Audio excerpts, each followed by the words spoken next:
உண்டாவதாக. அல்லேலூயா. சரி, பைபிள் வச்சிருக்கோங்க, ஒரு வசனத்தை எடுத்து வாசிப்போம். மத்தேயு எழுதின சுவிசேஷத்தின் புஸ்தகம் 26வது அதிகாரம். மத்தேயு எழுதின சுவிசேஷத்தின் புஸ்தகம் 26வது அதிகாரம்.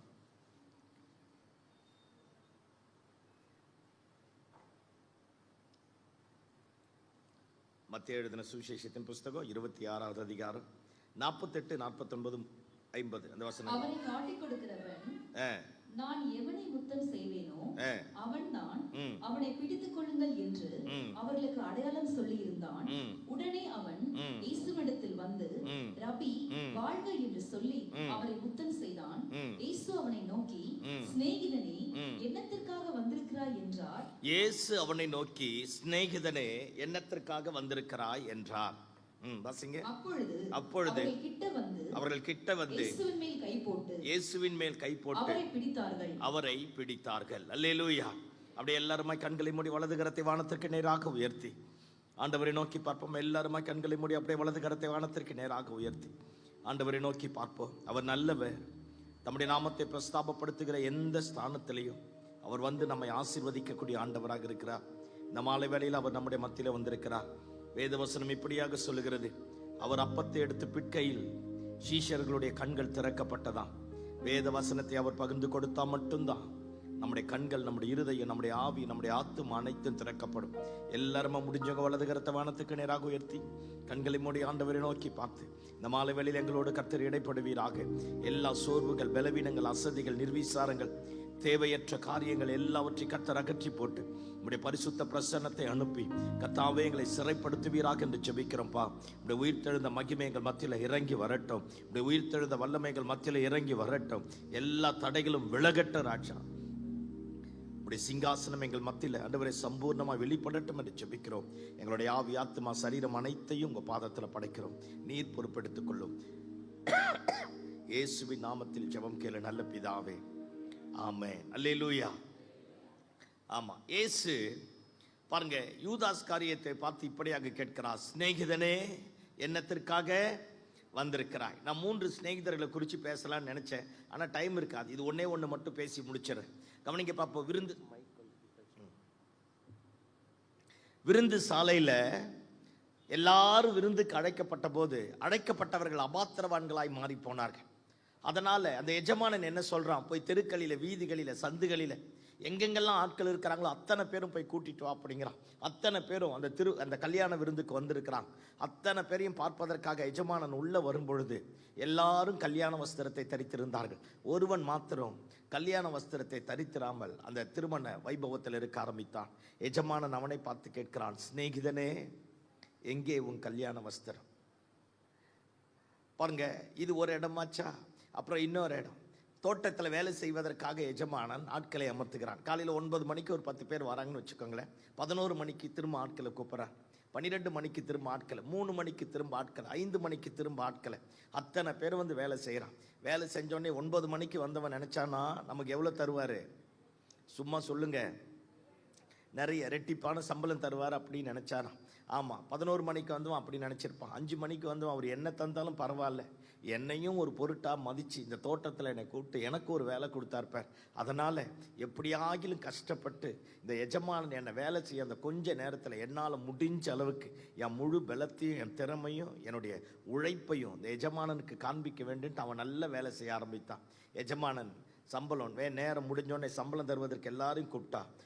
கடைசியாக வந்தவனுக்கும் அதே சம்பளம் தான், முதல் வந்தவனுக்கு அதே சம்பளம் தான். முதல் வந்தவன் சொல்கிறான், எல்லாம் கவனிங்க, முதல் வந்தவன் சொல்கிறான் எஜமானனை பார்த்து, அவனுக்கும் என்னையும் சமமாக மாற்றினரே அப்படிங்கிறான்.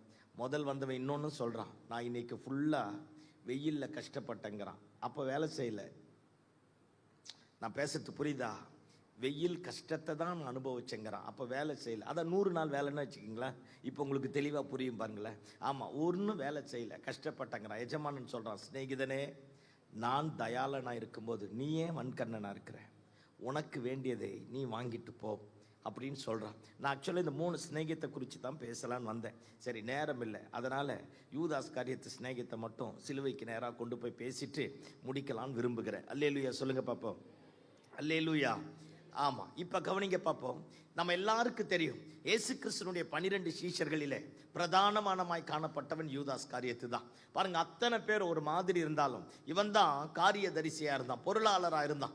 அத்தனை பணமும் ஆண்டவருடைய ஊழியத்துல வந்த அத்தனை பணமும் யூதாஸ் காரியத்தின் இடத்துல தான் கொடுக்கப்பட்டது. இயேசு கிறிஸ்துனுடைய 12 சீஷர்களில் 11 பேர் கலிலேயா பகுதியை சார்ந்தவர்கள். யூதாஸ் காரியத்து மட்டும்தான் யூதேயாவை சார்ந்தவன். இயேசு கிறிஸ்துனுடைய 12 சீஷர்களில ஒரு சிலரை தவிர மீதி பேர் எல்லாமே படிப்பறிவு இல்லாதவங்க. நல்லா படிச்சவன், நல்ல கல்விமானா இருந்தவங்க 2 பேர். ஒன்னு மேத்யூ, டாக்ஸ் கலெக்டர். ரெண்டாவது இந்த யூதாஸ் காரியத், இவன் நல்லா படிச்சவன். சரி, இவனுடைய வம்ச வரலாறு அப்படியே பேசி முடிச்சிட்டு நம்முடைய பிரசங்கத்துக்கு நேராக கடந்து போலாம். அந்த 12 சீடர்களிலேயே தேசத்தை குறித்த ஒரு வைராக்கியம் உள்ளவன் இந்த யூதாஸ் காரியத். அவன் ஒரு நல்ல உத்தியோகத்தில் இருக்க ஆரம்பித்தான். ரெண்டாவது, ஒரு புரட்சியாளனா இருக்க ஆரம்பித்தான். எப்படியாகிலும் ரோமர்களுடைய கையிலிருந்து யூதர்களை விடுதலையாக்கணும். யூதர்கள் ஒருபோதும் அடுத்தவர்களுக்கு அடிமைப்பட்டு போகக்கூடாது. யூதர்கள் எந்த நிலைமையிலையும் மற்றவர்களுக்கு அடிமையா இருக்கக்கூடாது அப்படிங்கிற காரியத்துல அவன் ரொம்ப தெளிவா இருக்க ஆரம்பித்தான். யார் யாரெல்லாம் புரட்சியாளர்கள் வருகிறார்களோ, யூதர்களுக்காக நிற்பதற்காக, யூதர்களுக்கு வழக்காடுவதற்காக, யூதர்களுக்காக ரோமர்களிடத்தில் யுத்தம் செய்வதற்காக யார் யாரெல்லாம் வராங்களோ அத்தனை பேருக்கு பின்னாடி போய் யூதாஸ் நின்னுடுவான். நின்னுட்டு எப்படியாகிலும் யூதர்கள் விடுதலையாகணும், யூதர்களை விடுதலையாக்கணும், ரோமர்கள் கையிலிருந்து அவர்களை விடுதலையாக்கணும், ரோமர்கள் அழிக்கப்படணும் அப்படின்னு ஒரு வெறித்தனமான ஒரு புரட்சியாளனா யூதாஸ் காரியத்தை இருக்க ஆரம்பித்தான். நல்லா படிச்சவன், நல்ல உத்தியோகத்தில் இருந்தவன், ஒரு நல்ல புரட்சியாளன். பாருங்க, 4வது, ஜனங்களுக்காக ஒரு வைராக்கியம் உள்ளவனா இருந்தான். யூதர்கள் ஒருபோதும் அடிமைப்பட்டு போகக்கூடாது. யூதர்கள் ஒருபோதும் யாருக்கும் கை கட்டி இருக்கக்கூடாது. யூதர்கள் எப்பவுமே ஆளுகைக்குரியவர்களாக இருக்கணும் அப்படிங்கிற காரியத்துல ரொம்ப தெளிவா இந்த யூதாஸ் காரியத்தை இருக்க ஆரம்பித்தான். இயேசு திரளான ஜனங்களை வரவழைத்து அதுல தமக்கு சித்தமானவர்களை கொண்டு தமக்கு சித்தமானவர்களிலே 12 பேரை தெரிந்து கொண்டாராம். எல்லாம் கவனிங்க பார்ப்போம். திரளான ஜனங்களை வரவழைத்து அதில் தமக்கு சித்தமானவர்களை உள்ள வர வச்சு அந்த தமக்கு சித்தமானவர்களிலே 12 பேரை தெரிந்து கொண்டாராம். இன்னைக்கெல்லாம் ஊழியத்துக்கு அழைப்பே தேவையில்லை, அமர்த்தப்பட்டாலே போதும். நான் பேசுறது புரியுதா? ஆமா, நான் வேற எதனா தப்பா பேசிட்டனா?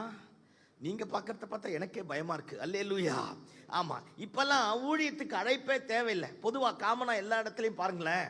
இப்போ நான் ஒரு சர்ச்சை நடத்துறேன்னு வச்சுக்கோங்களேன், எனக்கு கீழே ஒரு அசிஸ்டண்ட்டை வச்சுட்டு இருக்கிறேன். நான் அமெரிக்காவுக்கு போயிட்டு வரேன், 6 மாதம் கழிச்சு போயிட்டு அமெரிக்கா போயிட்டு வந்தா நான் ஒருத்தனை அமர்த்திட்டு போனேன்ல. ஐயோ சும்மா தலையாட்டுங்கப்பா. நான் ஒருத்தனை அமர்த்திட்டு போனேன்ல, அவன் பாஸ்டரா மாறிடுறான். அழைப்பு இருக்கா, தரிசனம் இருக்கான்னு தெரியல. இது ஒரு பக்கமாச்சா. ரெண்டாவது, சென்னை பட்டணத்தில் மொட்டை மாடி இருக்கிறவங்களாம் பாஸ்டர் தான், ரிட்டையர்ட் ஆனவங்களாம். ஆமா, உங்களுக்கு தெரியாத மாதிரி என்னைய பார்க்குறீங்க. இயேசுவின் ரத்தம் செய்யும். அல்லேலூயா, அல்லேலூயா. இப்போ நானும் ஜெயராஜ் ஐயா கூடவே இருக்கிறேன்னு வச்சுக்கோங்களேன். அவர் ஆண்டவர் நல்லா உயர்த்தி கனப்படுத்தி மேன்மைப்படுத்தும் போது நான் பார்க்கறது, என் கூட தானே படித்தார் இவர் மட்டும் எப்படி மாறிட்டார்? அப்போ பாஸ்டர் ஆகிட்டா அப்படி வரும்னு நினச்சிங்கன்னு வந்துடுறது. புரியுதா? ஆமாம், நீங்கள் தமிழ்நாட்டிலேயே இல்லாமல் லண்டன்லேருந்து இப்போ தான் லேண்ட் ஆன மாதிரி தலையாட்டினீங்க பார்த்தீங்களா? நல்ல நடிகர் நடிகைகளாக இருப்பீங்க. கர்த்தர் உங்களை இதுக்காகவே ஆசீர்வதிப்பார். அல்லேலூயா சொல்லுங்க பார்ப்போம். ஆமாம், ஏதாவது ஒரு மனசாட்சியோடு உட்காருங்க. பேசினா ஆமாம் இல்லைன்னு தலையாட்டுங்க. என்ன இது? அல்லேலூயா. எத்தனை சிலுவை தியானம் வந்தாலும் இப்படித்தான் இருப்போம் போலக்குது. ஆமேன் சொல்லுங்க பார்ப்போம். தயவு செஞ்சு மாறுங்க. Where there is changes there will be a growth. Amen. பிரசங்கம் பண்ண நீங்கள் இங்கே நின்று பிரசங்கம் பண்ணால் தான் உங்களுக்கு தெரியும். நாங்கள் வெறப்போ உட்காந்துருந்தா தெரியும், ஐயோ அந்த பேய் பிடிச்சிருக்குது போல நினச்சிருவீங்க. ஆமேன்னு சொல்லுங்க பார்ப்போம். அந்த மாதிரிலாம் உட்காராதீங்க. எங்களை பயமுறுத்துறதுக்குனே சில பேர் வர்றது. அல்லேலூயா. உங்கள் எண்ணங்கள் எல்லாம் சித்தி பெறாமல் போவதாக என் வசனத்தை கேட்பீர்களாக. அல்லேலூயா. சரி, இப்போ நீங்கள் ஒரு ஆள் தூங்கிடுச்சு, அதனால தான் இவ்வளவும் பேசினேன். எப்படித்தான் தெரியல, இன்னும் தொடங்கவே இல்லை. அவ்வளோ சீக்கிரம் வெண்கல கதவை உடைச்சி இரும்பு தாழ்பால்களை முறிச்சு உள்ள போயிட்டீங்க பார். அல்லேலூயா. இயேசுவின் ரத்தம் செய்யும். இத்தனை நாய்க்கத்திலையும் அசராத தூங்குற பத்தேலா. பரலோகம் பூலோகம் நரகம் உன்னை ஒன்றும் பண்ண முடியாது. நீ ஜெயிச்சிட்டேன்னு அர்த்தம். சத்தமா ஆமென் சொல்லுங்க பாப்போம். சரி, எது எப்படி போனாலும் சரி, இப்போ நம்ம பிரசங்கத்துக்கு வரும். அழைக்கப்பட்டவர்களை விட அமர்த்தப்பட்டவர்கள் தான் அதிகமாக மாறிட்டான். அழைக்கப்பட்டவர்களை விட நுழைக்கப்பட்டவர்கள் அதிகமாக மாறிட்டான். தரிசனம் இருக்கான்னு தெரியா, தேவனுடைய சித்தம் இருக்கா, தேவனுடைய அழைப்பு இருக்கான்னு தெரியா. திறமை இருந்தா பாஸ்டரா மாறிடலாம், ஞானம் இருந்தா பாஸ்டரா மாறிடலாம். பாஸ்டரோட ஒரு 6 மாசம் பைபிள் எடுத்துக்கிட்டு சுத்தனா யாரா மாறிடலாம்? சத்தமா சொல்லுங்க. பாஸ்டரா மாறிடலாம். பாட்டு பாட தெரிஞ்சா யாரா மாறிடலாம்?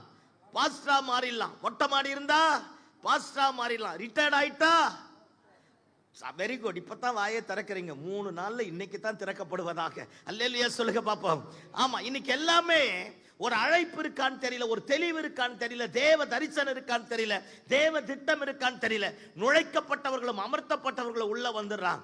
ஆண்டவர் சொல்றா, தோட்டத்துல விதையை விதைச்சு போனோடனே நைட்ல பிசாசு வந்து களையை விதைச்சிட்டானா.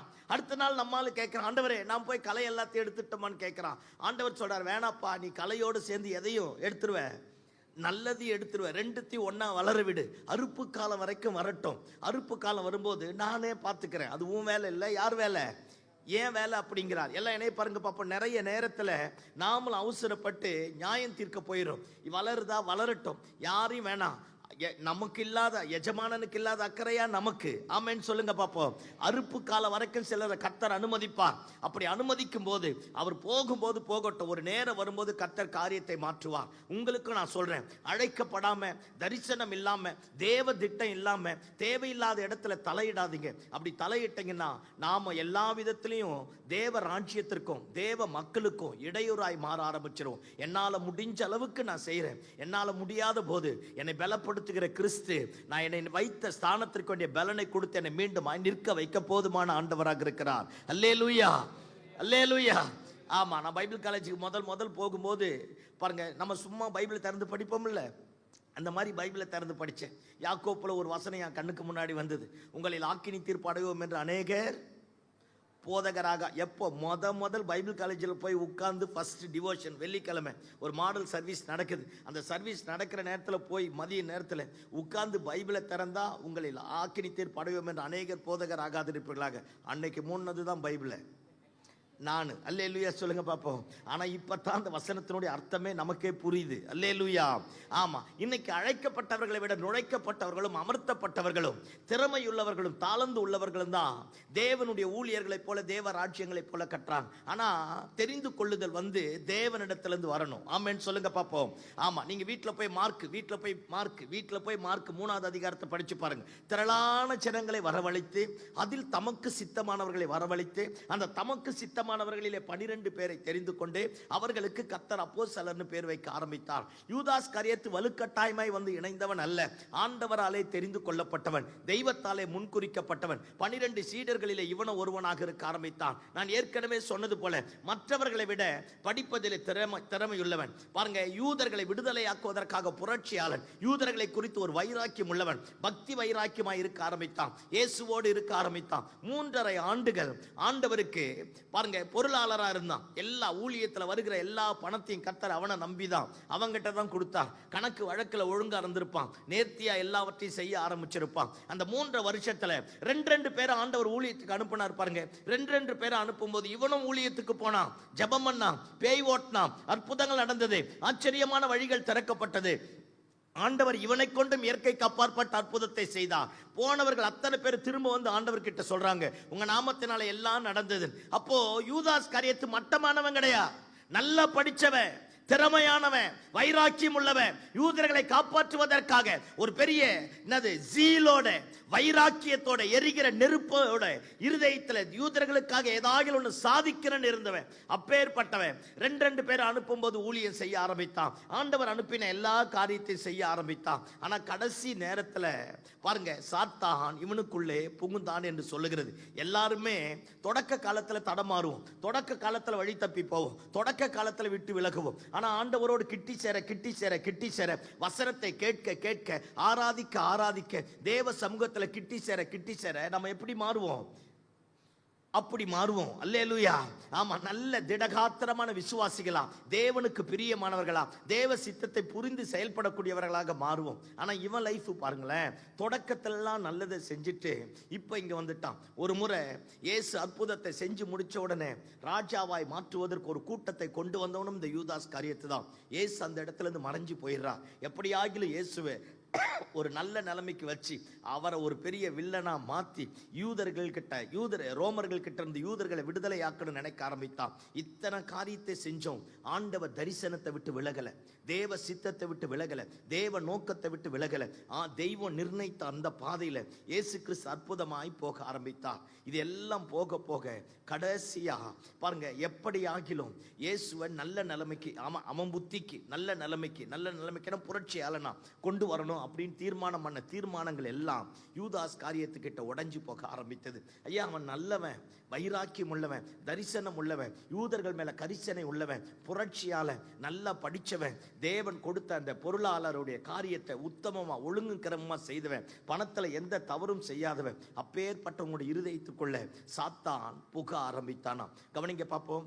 இவன் ஒரு நாள் அண்ணா காய்பா கிட்ட போய் சொல்றான், அவரை நான் காட்டி கொடுக்குறேன், நீங்க எனக்கு என்னத்தை தரீங்க அப்படிங்கிறான். அப்படியே கொஞ்சம் கற்பனை பண்ணி பாருங்க. எல்லாரும் உட்காந்து சர்ச்சில் உட்காந்து பேசிட்டான். எங்க உட்காந்து பேசினான்? தேவாலயத்தில் உட்காந்து பேசினான். அல்லேலூயா சொல்லுங்க பார்ப்போம். ஆமா பாருங்க, தேவாலயத்தில் உட்காந்து பேசிட்டான். 30 வெள்ளிக்காசு தரும் உடன்பட்டுட்டான். 2 பேரும் அக்ரிமெண்ட் போட்டுட்டாங்க. போட்டுட்டு 30 வெள்ளிக்காசை வாங்கிட்டு நம்மால் வெளியே வந்துட்டான். இப்போ நமக்கு புரியுற மாதிரி பேசுறேன். கடைசி ராபோஜன விருந்து நடக்குது. இதுவரைக்கும் இல்லாத பாருங்க, இயேசுவினுடைய சாயல், செய்கைகள், இயேசுவினுடைய காரியங்கள் எல்லாம் விகற்பமா இருக்கு. 12 பேர் மேல் வீட்டறையில் ஆயத்தம் பண்ணப்பட்ட அந்த மேல் வீட்டு அறையில் போய் உட்கார்றாங்க. ராபோஜனத்திற்கு வேண்டிய எல்லாமே அப்படியே விரிக்கப்பட்டிருக்கு. இயேசு வந்து வஸ்திரங்கள் எல்லாத்தையும் கலட்டிட்டு ஒரு துண்டை எடுத்து இடுப்புல கட்டிட்டு பாருங்க, ஒரு பவுல்ல, ஒரு பாத்திரத்துல, ஒரு பேஷன்ல தண்ணி எடுத்துட்டு டவலை நினைச்சு துண்டை நினைச்சு கொண்டு போய் எல்லாருடைய பாதத்தையும் கழுவிட்டு வரா. எல்லாருக்கும் ஒரு மாதிரி இருக்கு. 30 வெள்ளிக்காசுக்கு விலை பேசுறானே, இவரை காட்டி கொடுக்க போறேன்னு தீர்மானம் பண்ணானே, அவரு பக்கத்துல வராரு, வந்து காலை கழுவுறாரு. ஒரு உணர்வு வேணும்ல, உணர்வே இல்லையா? 3 வருஷம் பிரசங்கத்தை கேட்டானே, உணர்வே இல்லை. 100க்கு அதிபதி மாறனா, ரோம போர்ச்சேவக மாறனா, கொர்நெலியு மாறனா, எத்தனையோ ரோம அதிகாரிகள் மாறனா. ஆனா இயேசு கூடவே இருந்தவன், மகிமையாய் மாற வேண்டியவன், முன்னேற வேண்டியவன், கனி கொடுக்க வேண்டியவன், தேவ சாயலை தரிப்பிக்க வேண்டியவன், தேவ குமாரனுக்கு ஒப்பாய் மாற வேண்டியவன். அப்படியே கொஞ்சம் கொஞ்சமா உள்ளுக்குள்ள ஏதோ ஒண்ணு வளர்த்து பாருங்க, தம் குணப்படாத இருதயத்தினாலே உணர்வடையாதவனாய் ஆண்டவரோடு நிற்கிறான். அப்படியே கொஞ்சம் கற்பனை பண்ணி பாருங்க. அவர் இடுப்புல ஒரே ஒரு துண்டை கட்டிட்டு அத்தனை பேர் காலும் கழுவ வரார். பேதுரு அவரை பார்த்து சொல்றான், சாமி நீங்க என் காலை கழுவ கூடாது அப்படிங்கிறான். ஆண்டவர் சொல்றார், நான் கழுவலாம் உனக்கு பங்கு கிடையாது, அப்படின்னா என்ன முழுசா குளிக்க வைங்கிறான். அல்லேலூயா. ஒன்னு போனா அப்படியே போயிருது, அப்படி இல்லைன்னா பிரகாரம் பரிசுத்த ஸ்தலம், மகா பரிசுத்த ஸ்தலத்தை தாண்டி பின்னாடி குதிக்கிறது. அல்லேலூயா. ஓவர் பரிசுத்தம் உடம்புக்கு ஆகாது. சத்தம் ஆமேன்னு சொல்லுங்க பாப்போம். அப்படியே ஜபம் அப்படியே குதிக்கிறது. 10 நாள் கழிச்சு பார்த்தா கூப்பிடப்படுத்து தூங்குறது. அப்படி தரிசனம். அப்புறமா பார்த்தா முடிஞ்சிச்சு. அக்கினி. அப்புறம் பார்த்தா அடுப்பு கறி. அல்லேலூயா. இந்த சமநிலை கோட்பாடு எங்க மீறப்படுகிறதோ அந்த இடத்துல ஒரு ஸ்திரமான வளர்ச்சி இருக்கா? எல்லாம் கவனிக்க பார்ப்போம். ஒரு தலை பட்சமாவே போகக்கூடாது. நைட் எல்லாம் இயேசு ஜெபம் பண்ணா, காலையில எல்லாம் ஜனங்களை சுகமாக்கினார். பாருங்க, தேவாலயத்தில் போய் பிரசங்கம் பண்ணார், நேரம் கிடைக்கும் போது ஜெபம் பண்ணார். ஒருபோதும் ஆண்டவர் தன்னுடைய சீஷர்களை வற்புறுத்தல, அடா பாவிகளா இப்படி தூங்குறீங்களே ஜெபம் பண்ணுங்கன்னு வற்புறுத்தல. நம்ம ஆளுங்களை மாதிரி தூங்குறவங்க உலகத்துல யாரும் கிடையாது. அல்லேலூயா சொல்லுங்க பார்ப்போம். அல்லேலூயா. அவ்வளவு கஷ்டப்பட்டு மறுரூப மலைக்கு கூட்டிட்டு போறார். அசால்ட்டா நம்மள மாதிரியே தூங்கினாம் பார், வல்லமை. ஆமென் சொல்லுங்க பாப்போம். எலியா வந்துட்டார், மோசே வந்துட்டார், அங்க பேசுங்கிறார். திடீர்னு தூங்கி எந்திரிச்சு லபன்னு அந்நிய பாஷை பேசும் பாத்தீங்களா? அந்த மாதிரி கத்தராம் பார். சொல்றான், உமக்கு ஒரு கூடாரமோ, யாருக்கு ஒரு கூடாரம்? எலியாவுக்கு ஒரு கூடாரமோ, மோசேக்கு ஒரு கூடாரம். இவன் கூடாரம் போடணும்னு தெரிஞ்சோடனே ஆண்டவர், ஏய் இவர் என்னுடைய நேசகுமாரன், இவருக்கு செவி கொடுனார். மேகமும் போயிடுச்சு, மகிமையும் போயிடுச்சு, எலியாவும் மோசேயும் பயந்து போயிட்டான். சில நேரத்தில் இந்த ஓவர் பரிசுத்தமா மாறிட்டா எல்லாத்துக்கும் கூடாரம் போட்டுருவோம். சத்தமா ஆமென் சொல்லுங்க பாப்போம். சின்னப்பருக்கு ஒரு கூடாரம், ராயப்பருக்கு ஒரு கூடாரம், சூசையப்பருக்கு கூடாரம், மரியாளுக்கு ஒரு கூடாரம், சூசையம்மாக்கு ஒரு கூடாரம், எல்லாம் சொல்லுங்க பாப்போம். இந்த மாதிரி போய் வந்ததெல்லாம் தான் இந்த கூடாரம். உங்களுக்கு புரியுதா நான் பேசுறது? அல்லேலூயா.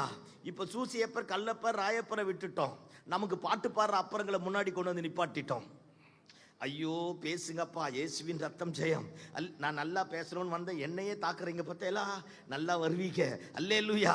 இன்னைக்கு எல்லாத்துக்கும் கூடாரம் போட்டோம், அவருக்காக ஒரு கூடாரம். அவர் என்ன நல்லவரா கெட்டவரா, அறிஞ்சவரா, தரிசனத்தில் இருக்கிறவரா, அழைக்கப்பட்டவரா, அப்படியே நிற்பான். ஏன்? ஒரு சமநிலை கோட்பாடு இல்லை, ஒரு தரிசனம் இல்லை, ஒரு நோக்கம் இல்லை. ஆண்டவரோடு இருந்து மகிமையில மாற வேண்டியவன் மாறல, மேல போய் தூங்கிட்டான். கெத்செமனே தோட்டத்துல உயிரை கொடுத்து ஜெபம் பண்றதுக்காக போறாரு, அப்படியே நம்மள மாதிரியே தூங்கினான் பாரியா. இயேசுவின் ரத்தம் ஜெயம். அல்லேலூயா. வந்து எழுப்புறாரு, எப்பா டேய் ஜெபம் பண்ணுங்கடா, 1 மணி நேரமா அது ஜெபம் பண்ணக்கூடாது. பண்றோம் போங்க ஆண்டவரே அப்படின்றான். டீ குடிச்சிட்டு வர போறோம்ல, போய் குடிச்சிட்டு வந்து படுத்துன்னு தூங்கினாம் பார். இயேசுவின் ரத்தம் ஜெயம். அல்லேலூயா. அதே மாதிரி தான் 3வது முறை சொல்றாரு, இப்ப இலை பாருங்கன்னார். இது எப்படி தெரியுமா இருக்குது? இப்ப நான் சொல்றது உங்களுக்கு நல்ல தெளிவா புரியும் பாருங்க. நாங்க உயிரை கொடுத்து பிரசங்கம் பண்றோமே, ஒரு அல்லேலியா சொல்றேன், சொல்லுங்க ஆமேன்னு சொல்லுங்க, சொல்லவே மாட்டேங்க, அப்படியே இருப்பீங்க. முடிச்ச உடனே பாரு மீன் மார்க்கெட்டை மாறிடும், பேசுவீங்க. ஐயோ, நான் பேசுறது புரியுதா? அமெரிக்காவில் நடந்ததை பேசுற மாதிரி என்னை பார்த்தீங்க பாரு. இதான் உங்ககிட்ட இருக்கிற திறமையே கிருபையே. அல்லேலியா சொல்லுங்க பாப்போம்.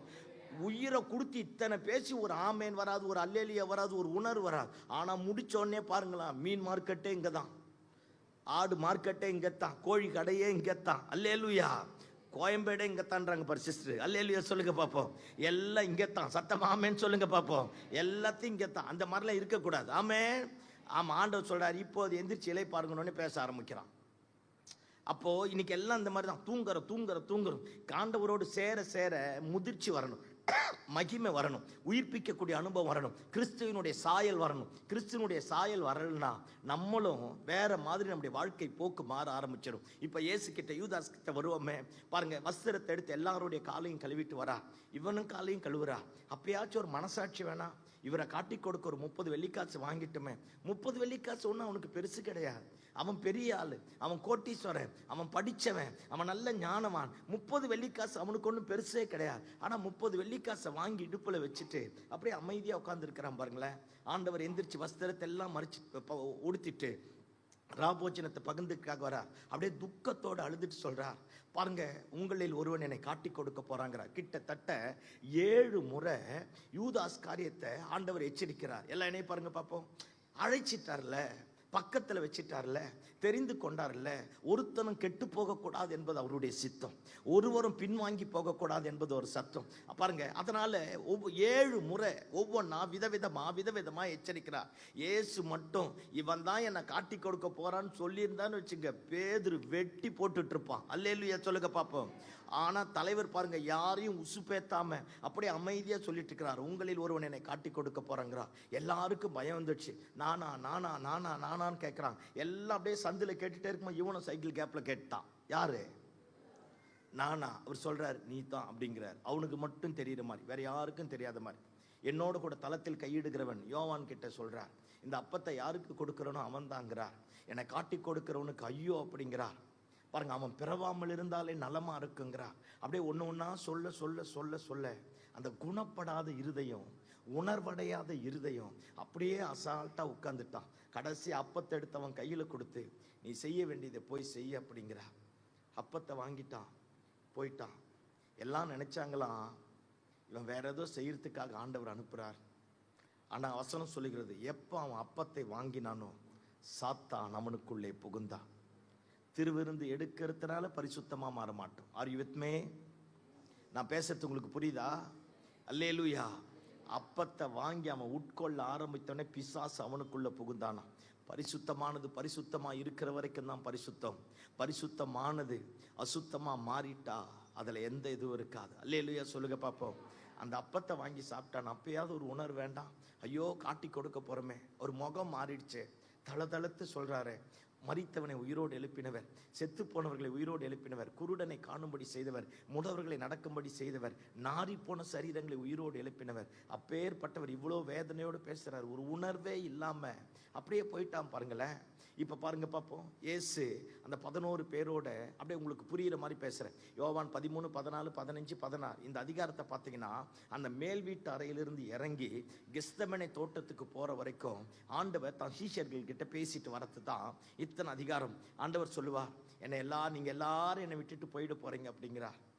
அவர் தேவகுமாரன், இவங்களை நம்பி ஒரு உத்தரவாதத்தோடு அழைச்சா, எனக்கு பின்னாடி இந்த ஊழியத்தை இவங்க தான் செய்ய போறாங்க, இவங்க தான் காரியத்தை மாற்ற போறாங்க, திரளான ஜனங்கள் இருக்க, தெரிந்து கொள்ளப்பட்டவர்கள் இருக்க, அதில் இவர்களை மட்டும் கர்த்தர் பிரித்தெடுத்ததனுடைய நோக்கமே ஆண்டவருடைய ஊழியத்தை இவங்க கிட்ட கர்த்தர் கொடுக்க போறார். சத்தம் ஆமென் சொல்லுங்க பாப்போம். ஒன்னு தெரிஞ்சுக்கங்க, 1000 பேர் இருக்கும்போது உங்ககிட்ட ஏதோ ஒரு உத்தரவாதத்தை கர்த்தர் நம்பி கொடுத்தா, நீங்கள் நான் அந்த உத்தரவாதத்தில் நிலைத்து நிற்போம் என்பதை கர்த்தர் அறிந்திருக்கிறார். ஆமென். அந்த உத்தரவாதத்திற்கு ஏற்றாற் போல நம்மை உருவாக்கி கொண்டாதான் ஆண்டவர் கிருபையின் மேல கிருபையும், அபிஷேகத்தின் மேல அபிஷேகத்தையும், திறமைகளுக்கு திறமையும், ஞானத்தையும் புத்தியும் தந்து வர வர வர கர்த்தர் மேன்மைக்குரியதாய் மாற்ற ஆரம்பிப்பார். ஆமென். ஆண்டவர் எனக்கு கொடுத்துட்டா நான் எல்லாத்தையும் செஞ்சுப்பேன் சுயபலத்துல நின்னோம்னா நாம செய்யக்கூடிய எல்லாமே தேவ ராஜ்யத்திற்கு விரோதமாய் தான் இருக்கும். தேவ நாமத்திற்கு புகழ்ச்சியும் கீர்த்தியும் வராது, அவமானமும் நிந்தையும் தான் வரும். பாருங்க, உலகமெங்கிலும் எடுத்து பாருங்க, கிருபை பெற்றவர்கள் எல்லாம் நல்லா இருந்தாங்க. ஆனா கிருபையை பெற்று கிருபையை மிஸ்யூஸ் பண்ணும்போது தேவ நாமத்திற்கு இழிவானவர்களாக மாறி போனாங்க. அபிஷேகம் பண்ணப்பட்டவர்கள் அபிஷேகத்தை அபிஷேகமாக பயன்படுத்தாமல் தேவ நாமத்திற்கு இழிவா மாறிட்டாங்க. பைபிள் இருக்கிற வசனம் எல்லாம் எனக்கு எல்லாம் தெரிஞ்சு நல்லா பிரசங்கம் பண்ண சில பேர் இன்னைக்கு பரிதபிக்கக்கூடிய நிலைமையில என்னென்னத்தையோ பேசுறான். எதை ஒண்ணு தேவனிடத்திலிருந்து பெற்றோமோ பெற்ற காரியத்திற்கு பாத்திரவான்களாக நாம மாறணும். அல்லேலூயா சொல்லுங்க பாப்போம். அல்லேலூயா. பாத்திரவான்களா மாறிட்டா நான் விழுந்து போனாலும் தடமாறி போனாலும் என்னை தூக்கி நிறுத்தக்கூடிய உயிர்த்தெழுந்த மகிமை என்னை எல்லாருக்கும் மத்தியில சாட்சியாக மாற்ற வல்லமையுடையது. அல்லேலூயா. பாத்திரவானா இல்லாத பட்சத்தில் ஆண்டவரே விலகி போயிடுவா. இவனை அழைத்ததனுடைய நோக்கம் பெருசு, இவனை தெரிந்து கொண்டதனுடைய நோக்கம் பெருசு. தேவனுடைய ஊழியத்தை செய்வதற்காகவே கர்த்தர் கூட வைத்திருந்தார். அந்த 3.5 ஆண்டுகள் ஒன்னா படுத்தான், ஒன்னா தூங்கினான், ஒன்னா சாப்பிட்டான். ஆண்டவர் 7 முறை எச்சரித்தோம். உணர்வில்லாதவனாய், குணப்படாத இருதயம் உடையவனாய், ஒண்ணுமே எந்த விதலையும் இருதயத்துல ஒரு சின்ன சலசலனும் கூட இல்லாம அப்படியே எந்திரிச்சு போயிட்டான். இப்ப 11 பேரை பார்த்து சொல்றார், நீங்களும் என்னை விட்டுட்டு போயிடுவீங்க அப்படிங்கிறார்.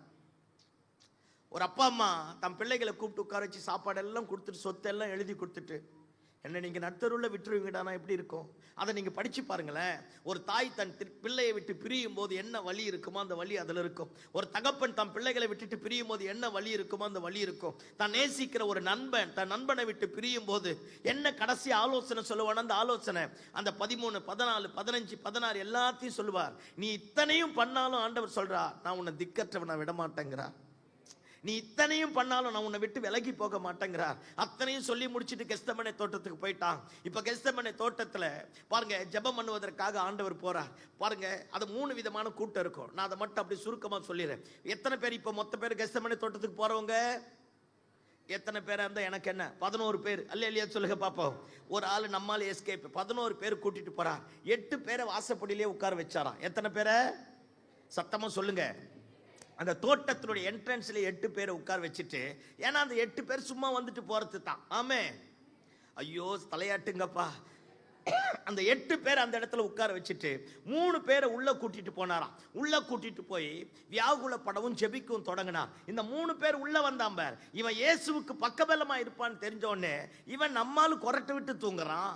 அதனால ஆண்டவர் அவங்களோட ஜெபம் பண்ண முடியாம அந்த 3 பேர் அதே இடத்துல கலட்டி விட்டுட்டு இவர் மட்டும் உள்ள வந்துட்டாராம். இப்ப கவனிங்க, பிரகாரத்துல எத்தனை பேர், வாசப்படியில் எத்தனை பேரு? எத்தனை பேரு? நீங்க பேசினா தான் என் பிரசங்கமே வரும். எத்தனை பேரு? 8 பேர். உள்ள எத்தனை பேரு? இங்க எத்தனை பேரு? ஆமா, எல்லாம் கவனிங்க பாப்போம். இப்ப அப்படியே ஆசாரிப்பு கூடாரத்துக்கு ஒப்பிட்டு பேசுறேன். எல்லாம் என்ன பாருங்க. ஆசாரிப்பு கூடாரத்துல பிரகாரத்துல நிக்கிறான், அவன் சூரிய வெளிச்சத்தை பார்ப்பான். பரிசுத்த ஸ்தலத்துல நிக்கிறான், அவன் விளக்கு வெளிச்சத்தை பார்ப்பான். மகா பரிசுத்த ஸ்தலத்துல இருக்கிறான், எந்த வெளிச்சமும் இருக்காது. காரிருளிலே வாசம் பண்ணக்கூடிய உடன்படிக்கை பெட்டியும் தேவ மகிமையும் தவிர அந்த இடத்துல ஒண்ணுமே இருக்கா.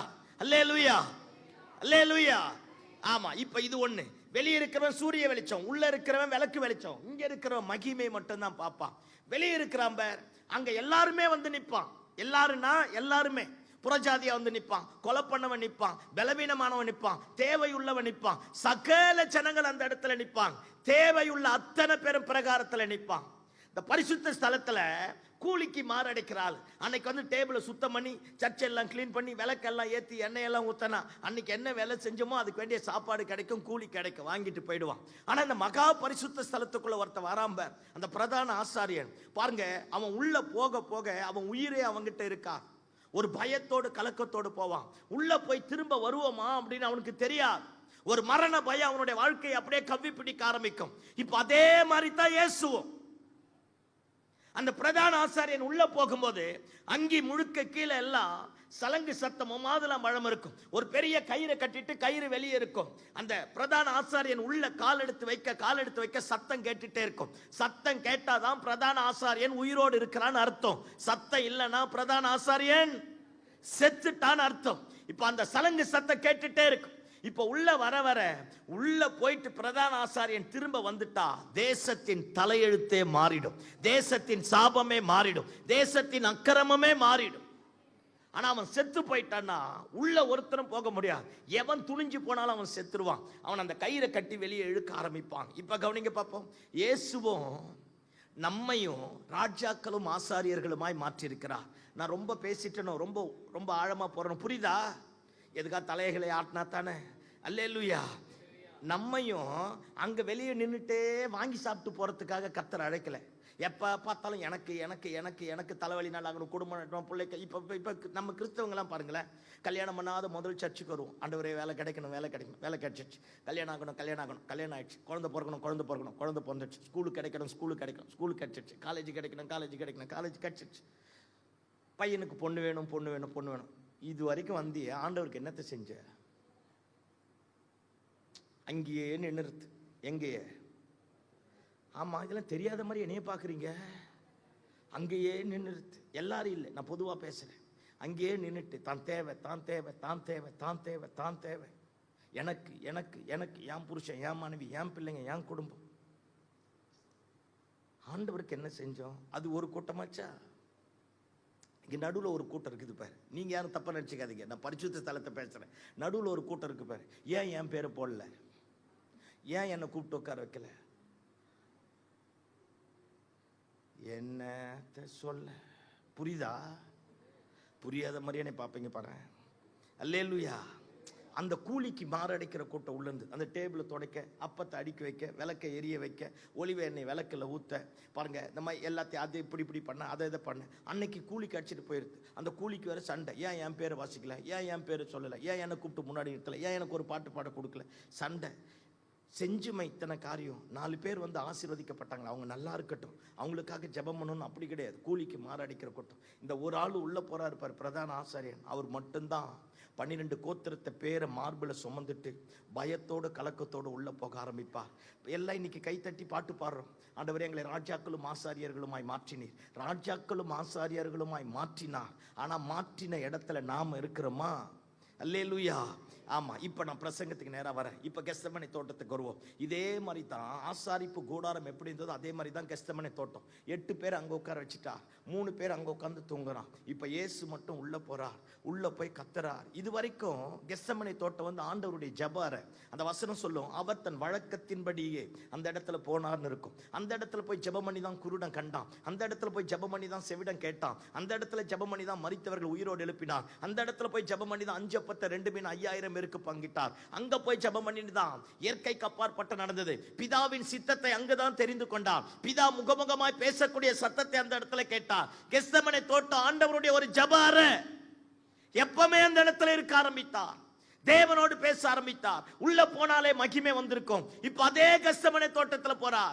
8 பேர் அங்க நிக்க வச்சிட்டார், 3 பேர் அங்க நிக்க வச்சிட்டார். இவர் மட்டும் உள்ள போறார். அவருடைய ஆத்மா மரணத்திற்கு ஏதுவான வியாகுலம் கொள்ள ஆரம்பித்ததாம். போய் உட்கார்ந்து தரையில போட்டு அடிச்சு கத்தி அழுகிறார். பிதாவே, இந்த பாத்திரம் என்னை விட்டு நீங்க கூடுமானால் நீங்கட்டும், ஆகிலும் என் சித்தத்தின்படி அல்ல, யாருடைய சித்தத்தின்படி?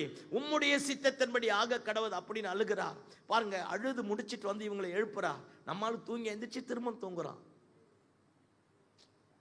திரும்ப போறா, திரும்ப கத்துறா. அவர் இந்த மாதிரி அழுதது கிடையாது, இந்த மாதிரி போராடினது கிடையாது. பிதாவின் சத்தியத்திற்கு தன்னை எப்பொழுதுமே பூரணமாய் ஒப்பு கொடுத்தவர். இப்ப அவருக்கு முன்னாடி ஒரு பாத்திரம் வைக்கப்பட்டிருக்கு.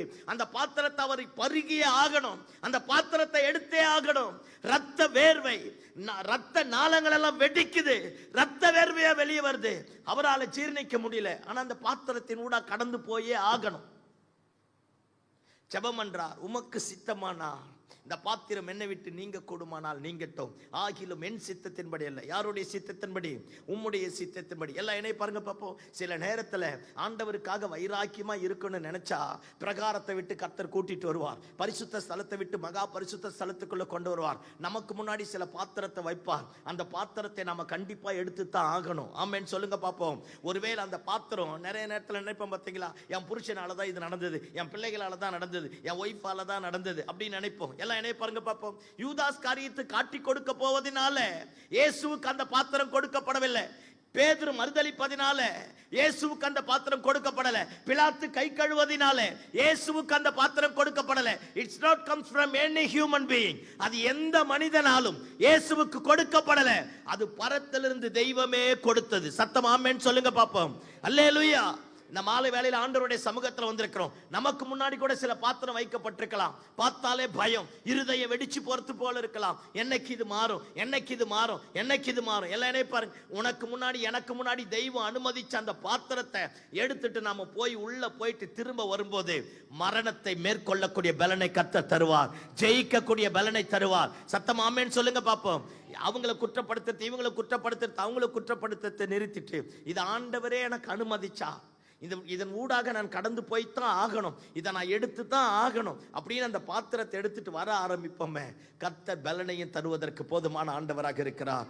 ஆமென். நான் உபத்திரவப்பட்டது நல்லது, அதனால் உமது பிரமாணங்களை கற்றுக்கொண்டேன். தாவீது சொல்றான் பாரு, என் கைகளை போருக்கும் என் விரல்களை யுத்தத்திற்கும் படிப்பிக்கிற கர்த்தர் விரல்களை யுத்தத்திற்கு படிப்பித்தாரா. சில நேரத்தில் ஆண்டவர் உனக்கும் எனக்கும் நாம் அறியாத பாதையில நடத்தும் போது நம்ம மனசாட்சிக்கு நம்ம தப்பு பண்ணிருக்க மாட்டோம், நம்ம மனசாட்சிக்கு எந்த துரோகம் இருக்காது. ஆனா நம்ம எதிர்பார்த்த காரியம் கிடைக்காம இருக்கலாம். ஏதோ ஒரு அழுகை, ஏதோ ஒரு புலம்பல், ஏதோ ஒரு கண்ணீர், ஏதோ ஒரு அவமானம், ஏதோ ஒரு நிந்தை. பரிசுத்தமா தான் இருக்கிறேன், உத்தமமா தான் இருக்கிறேன், என் மனசாட்சிக்கு விரோதம் இல்லாம தான் வாழ்றேன், தேவனுடைய நியாயங்கள் எல்லாவற்றையும் ஒழுங்கா தான் ஃபாலோ பண்றேன். என்னவோ தெரியல பிரதர், ஒரு பிரச்சனை, ஒரு போராட்டம், ஒரு நெருக்கம் எனக்கு முன்னாடி வைக்கப்பட்டிருக்குன்னா அந்த பாத்திரம் பிதாவினாலே உனக்கும் எனக்கும் அருளப்பட்டது. ஆமென். கொஞ்ச நேரம் தான் அந்த பாத்திரம் இருக்கும், கொஞ்ச நாளுக்கு பின்னாடி ஒரு உயிர் தெழுந்த மகிமை வர ஆரம்பிக்கும். கையை தட்டி ஆமென் சொல்லுங்க பாப்போம். அந்த பலவீனம் மறைஞ்சிரும், அந்த போராட்டம் மறைஞ்சிரும், அந்த நெருக்கம் மறைஞ்சிரும், அந்த வியாதி மறைஞ்சிரும். கர்த்தர் மாற்றி போடுவார். ஆமென். அப்ப உனக்கு முன்னாடி எனக்கு முன்னாடி ஏதோ ஒரு பாத்திரம் வச்சிருக்க, அந்த பாத்திரத்தை எடுத்துக்க. யாரையும் பிளேம் பண்ணாத. அழைத்தவர் உண்மை இல்லவர், தெரிந்து கொண்டவர் உண்மை இல்லவர், முன்குறித்தவர் உண்மை இல்லவர், சொன்னதை அப்படியே செய்து முடிக்க போதுமான ஆண்டவராக இருக்கிறார். ஆமென். அதன் வழியா திரும்ப போக ஆரம்பிச்சுப்பார். இயேசு அந்த பாத்திரத்தை எடுத்துட்டு போனா, அந்த பாத்திரத்தை பார்க்கும் போது அவருடைய ரத்த நாளங்கள் வெடித்தது. சத்தம் போட்டு கத்துறா. அந்த பாத்திரத்தினாலதான் அவருக்கும் பிதாவுக்கு இருக்கிற உறவு துண்டிக்கப்பட போகிறது, பிதாவினுடைய முகம் மறைக்கப்பட போகிறது, பாவியாக கருதப்பட போய் பாவமாக்கப்பட போகிறார். எல்லாமே அவர் மேல வந்து ஒரு நிந்தனை சேரப்போகுது. ஆனா அதற்கெல்லாம் பயப்படாம அந்த பாத்திரத்தை எடுக்க ஆரம்பித்தார். ஆமென் சொல்லுங்க பாப்போம். இந்த நல்ல மாலை வேளையில அது தொடக்க காலத்தில் இருந்த மாதிரியே இருக்கக்கூடாது. ஜப ஜீவியத்துல, அபிஷேகத்துல, ஊழியத்துல, சபையினுடைய ஈடுபாடுகளிலே, விசுவாசத்துல, போதக பிதாக்கள் நம்மை நம்பி கொடுக்கிற அந்த பிரேயர் செல்ல, குரூப்புகளிலே, சபையினுடைய ஒழுங்குகளிலே, பொறுப்புகளிலே நாளுக்கு நாள் வரணும். ஆமென் சொல்லுங்க பாப்போம். பிரகாரத்தை விட்டு பரிசுத்த ஸ்தலத்துக்கு வரணும், பரிசுத்த ஸ்தலத்தை விட்டு மகா பரிசுத்த ஸ்தலத்துக்கு வரணும். மகா பரிசுத்த ஸ்தலத்துக்குள்ள வந்துட்டா உயிர் தெழுந்த மகிமை, அந்த காரிருளிலே வாசம் பண்ணக்கூடிய கர்த்தருடைய ஆளுகை நம்மை வேறு மனுஷனாய் மாற்ற ஆரம்பிக்கும். சத்தம் ஆமென் சொல்லுங்க பாப்போம். அல்லேலூயா. ஆமா, இப்ப கவனிங்க பாப்போம். இயேசு கெத்செமனே தோட்டத்துக்கு போறா. 8 பேர் அந்த இடத்துல உட்கார்ந்து இருக்கிறான், 3 பேர் இங்க உட்கார்ந்து இருக்கிறான். ஆண்டவர் மட்டும் தனியா உட்கார்ந்து சத்தம் போட்டு கத்தி அழுகிறா. அழுது முடிச்சிட்டு சொல்றா, என்னை பிடிக்க வரப்போறாங்க அப்படிங்கிறா. எல்லாம் கவனிங்க. இப்ப யூதாஸ் காரியத்து வந்துட்டான். திரளான ஜனங்களோட ஈட்டியோடும் கம்போடும் ஆயுதங்களோடு வந்துட்டு இருக்கிறான். எல்லா தீப்பந்தத்தை கொளுத்தி எடுத்துட்டு வந்திருக்கிறான். அவன் பார்த்து சொல்றான், நான் யாரை போய் கட்டி பிடிச்சு முத்தம் கொடுக்குறேனோ அவன் தான், அவனை என்ன செஞ்சுக்கங்க, பிடிச்சுக்கங்க அப்படிங்கிறான். எல்லாம் என்னை பாருங்க பார்ப்போம். அந்த தூங்கின 8 பேர் எந்திரிச்சிட்டான், 3 பேர் எந்திரிச்சிட்டான். அல்லேலூயா. எந்திரிச்சிட்டு வராங்க. நீங்க அந்த புக்கை நல்லா படிச்சீங்கன்னா, 4 சுவிசேஷத்தை சேர்த்து படிச்சீங்கன்னா அந்த 11 பேரையும் சொல்லிடுறேன், நீங்க பின்னாடி போயிடுங்கிற. ஏதாவது ஒரு பிரச்சனை வரும்போது அம்மாவோ அப்பாவோ பார்த்தீங்களே, நீ உள்ள போட நான் பார்த்துக்கிறேன் சொல்லுவோம். பார்த்தீங்களா, அப்பாவோ அம்மாவோ. ஏன்னா குழந்தைங்களுக்கு எதுவும் வந்துடக்கூடாது. அந்த 11 சீஷர்களை பார்த்தாலும் சொல்ல, நீங்க போங்க நான் பார்த்துக்கிறேன். அத்தனை பேரையும் அனுப்பிட்டு யூதாஸ் காரியத்துக்கிட்ட போறா. கம்போடும் ஆயுதத்தோடும் பட்டயத்தோடும் தீப்பந்தத்தோடு உள்ள வந்து அவன் கட்டி பிடிச்சி முத்தம் தரான். எல்லாம் என்ன பாருங்க, கட்டி பிடிச்சி முத்தம் தந்தானே, ரத்த வேர்வையெல்லாம் வெளியே வந்திருக்கே, அந்த ரத்தம் அவன் உதட்டுல பட்டிருக்குமே, அப்பயாவது ஒரு மனம் திரும்புதல் வந்திருக்கலாம்ல. ஒரு பக்கத்துல போன அந்த பிளட் ஸ்மெல் வந்திருக்குமே, இது வரைக்கும் பார்த்த மாதிரி இவர் இல்லையே, இன்னைக்கு வேற மாதிரி இருக்கிறாரே, ஒரு உணர்வு வரணும்ல. உணர்வு வரலையா? ஒரு மாற்றம் வரல. அவரை கட்டி பிடிச்சி முத்தம் தந்து முச்சனை ஆண்டவர் கேட்கிறார், சிநேகிதனே என்னத்திற்காக வந்திருக்கிறார்? சில நேரத்துல நம்ம கூட ஆண்டவர்கிட்ட வரத்தினுடைய நோக்கமே ஏதோ ஒன்ன வாங்கி முடிச்சு வச்சுட்டு வேற ஏதோ காரியத்துக்காகத்தான் தேவ சமூகத்தில் வரும். அவரை பிடிச்சிட்டாங்க, அவருடைய வஸ்திரத்தை உறிஞ்சிட்டான், ஒருத்த இழுத்து பலார்னு அடிச்சிருப்பான், தரையில கொட்டிருப்பான், பிடிச்சு தள்ளி இருப்பான், தர தர தர அந்த கெத்செமனே தோட்டத்துல இழுத்துட்டு போறான். இவன் 30 வெள்ளிக்காசு வாங்கிட்டு போயிட்டான். நைட்டு முழுக்க குற்ற விசாரணை. பாருங்க, பல இடத்துல விசாரணை நடக்குது. அத்தனை விசாரணை நடந்து அடுத்த நாள் காலையில பிலாத்தோட அரண்மனைக்கு இயேசுவை கொண்டு போயிட்டான். பிலாத்து அவன் ஒரு கவர்னர், அப்பேற்பட்டவன். இதுவரைக்கும் யூதர்கள் எந்த மனுஷனுக்கும் இப்படி வந்து பிலாத்தினுடைய நியாயஸ்தலத்தை தட்டதே கிடையாது. அதிகாலையில தேசமே பிலாத்தனுடைய அரண்மனைக்கு போகுது. அவன் அடிச்சு துடிச்சு வெளியே வரான். உள்ள கூட்டிட்டு வாங்கங்கிறான். நம்ம ஆளுங்க சொல்றான், பஸ்கா பண்டிகை உள்ள வந்தா நாங்க தீட்டுப்பட்டு விடுவோங்கிறான். அல்லேலூயா. பஸ்கா ஆட்டுக்குட்டியே தீட்டுப்பட்டாச்சு. புரியுதா நான் பேசுறது? அல்லேலூயா.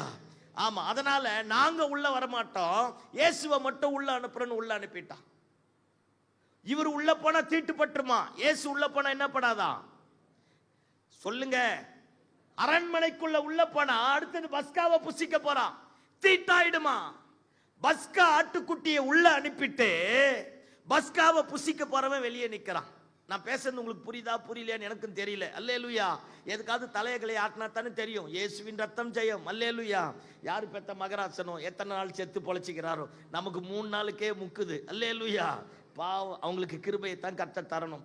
இனிமேல் அவங்களுக்காகத்தான் ஒரு நாள் ஜெபம் பண்ண, உபவாசம் பண்ணி வாரத்தில் ஒரு நாள். ஆமென். செத்து செத்து தான் பொழைப்பாங்க, தெரியுது. எனக்கே பார்த்தாலே தெரியும் எப்படி இருந்தவர் எப்படி ஆயிருக்கிறார் தெரியுது. இப்ப அல்லேலூயா சொல்லுங்க பார்ப்போம். ஆமா, ஏதாவது ஒன்று தயவு செஞ்சு தலையாட்டுங்க. நானும் எப்படி எப்படியோ பார்க்கறேன். சில பேர் தூங்கி தூங்கி என் முன்னாடியே விடுறீங்க. எனக்கு தூங்கினா மட்டும் அலர்ஜி. ஒத்துக்க என் பிரசங்கத்தை கூட நிறுத்துனே தவிர அப்படி ஒண்ணு என் பிரசங்கம் மானங்கட்டு போயில்லை நீ தூங்குற மாதிரி. அல்லேலூயா சொல்லுங்க பார்ப்போம். அல்லேலூயா. ஐயோயோ, இந்த நாய்க்கத்துல எப்படித்தான் தூங்குறீங்களன்னு எனக்கு தெரியல. இயேசுவின் ரத்தம் ஜெயம். சரி, இப்ப நான் முடிச்சிடுறேன். இனி நான் உங்களோட போராடுற மாதிரி இல்லை, இயேசுவ மாதிரி. அல்லேலூயா. ஆமா, இப்ப கவனிங்க பார்ப்போம்.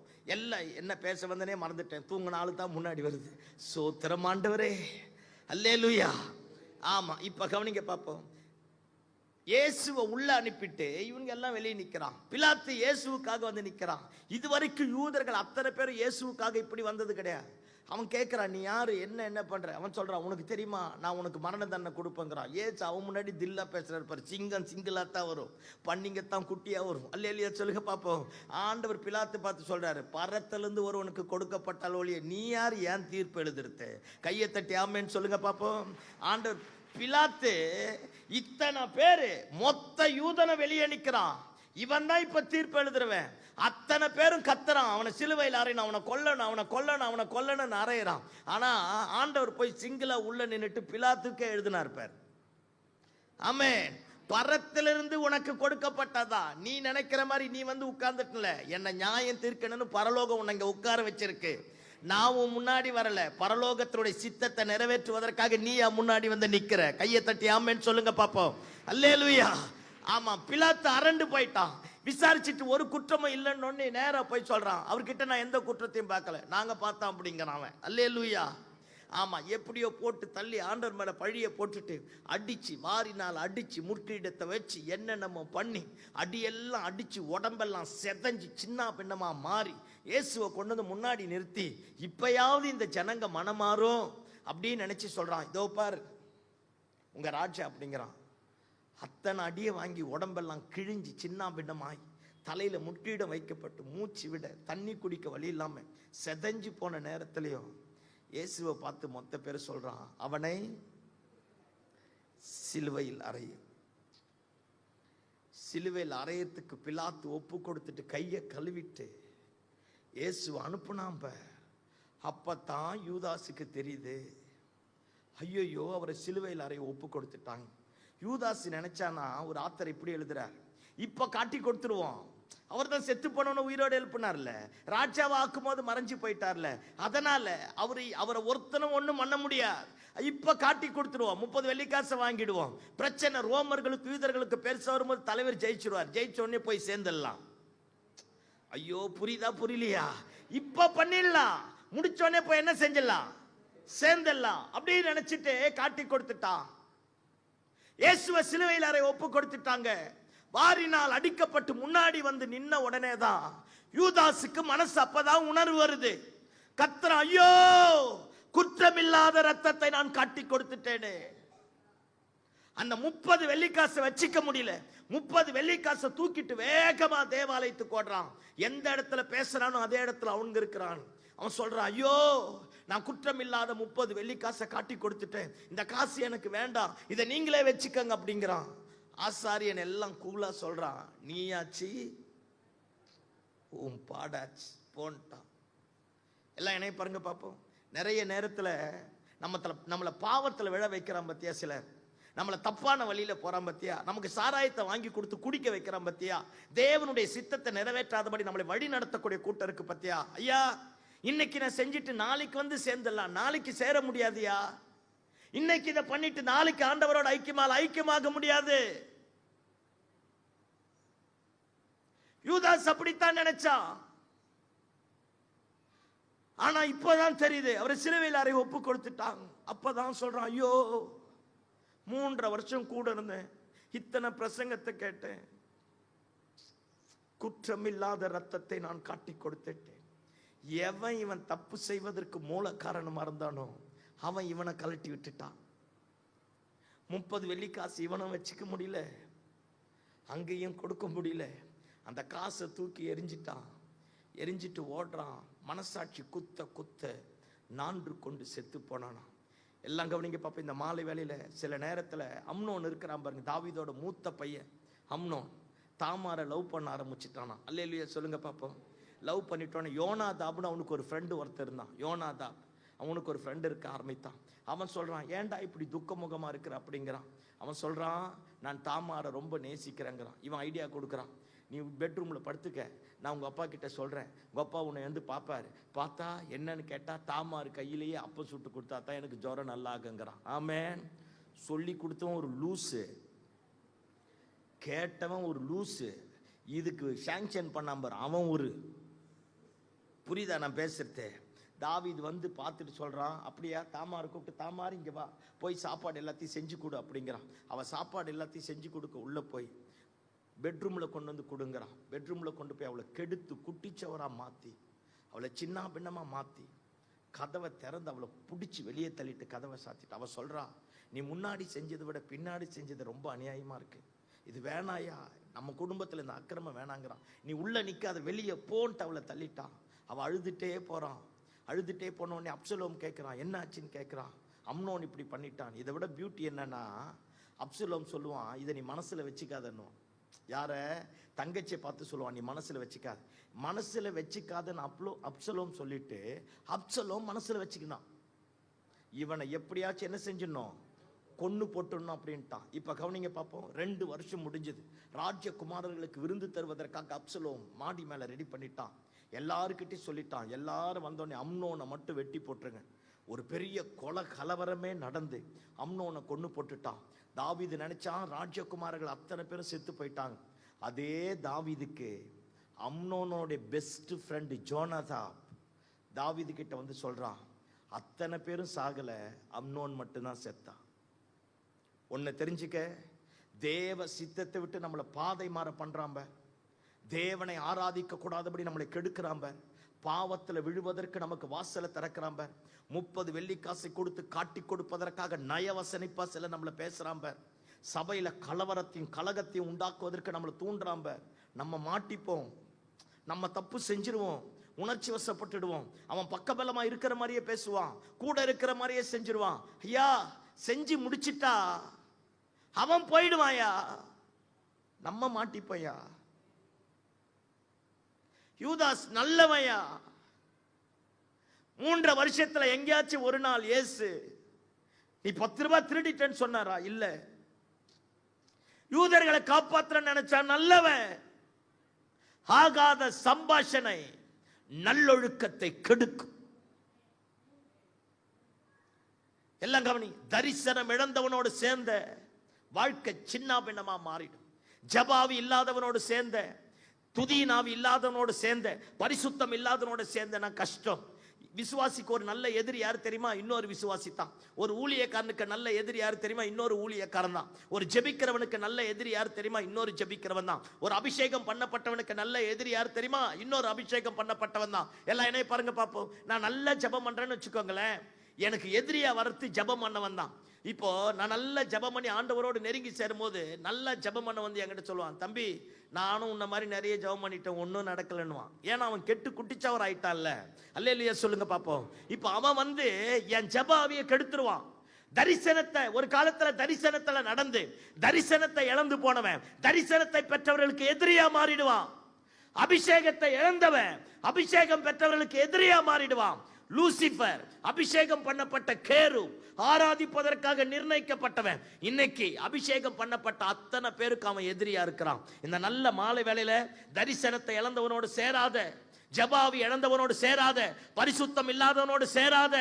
சில பேர் சொல்லுவாங்க, நான் ஜபம் பண்ணி மாத்திருவேன் வருத. நீ என்ன அப்பேற்பட்ட அப்பாட்டக்கரா? நான் ஜபம் பண்ணி மாத்திருவேன், நீ என்னத்தை மாத்துவ? உன்னால என்னால ஜபம் மட்டும்தான் பண்ண தெரியும். ஜபத்தை கேட்கிறவரால தான் மாற்ற முடியும். ஆமென், ஆமென். ஏன் ஜபம் ஒண்ணும் பண்ணா? என் ஜபத்தை கேட்கிறவரால தான் எல்லாம்.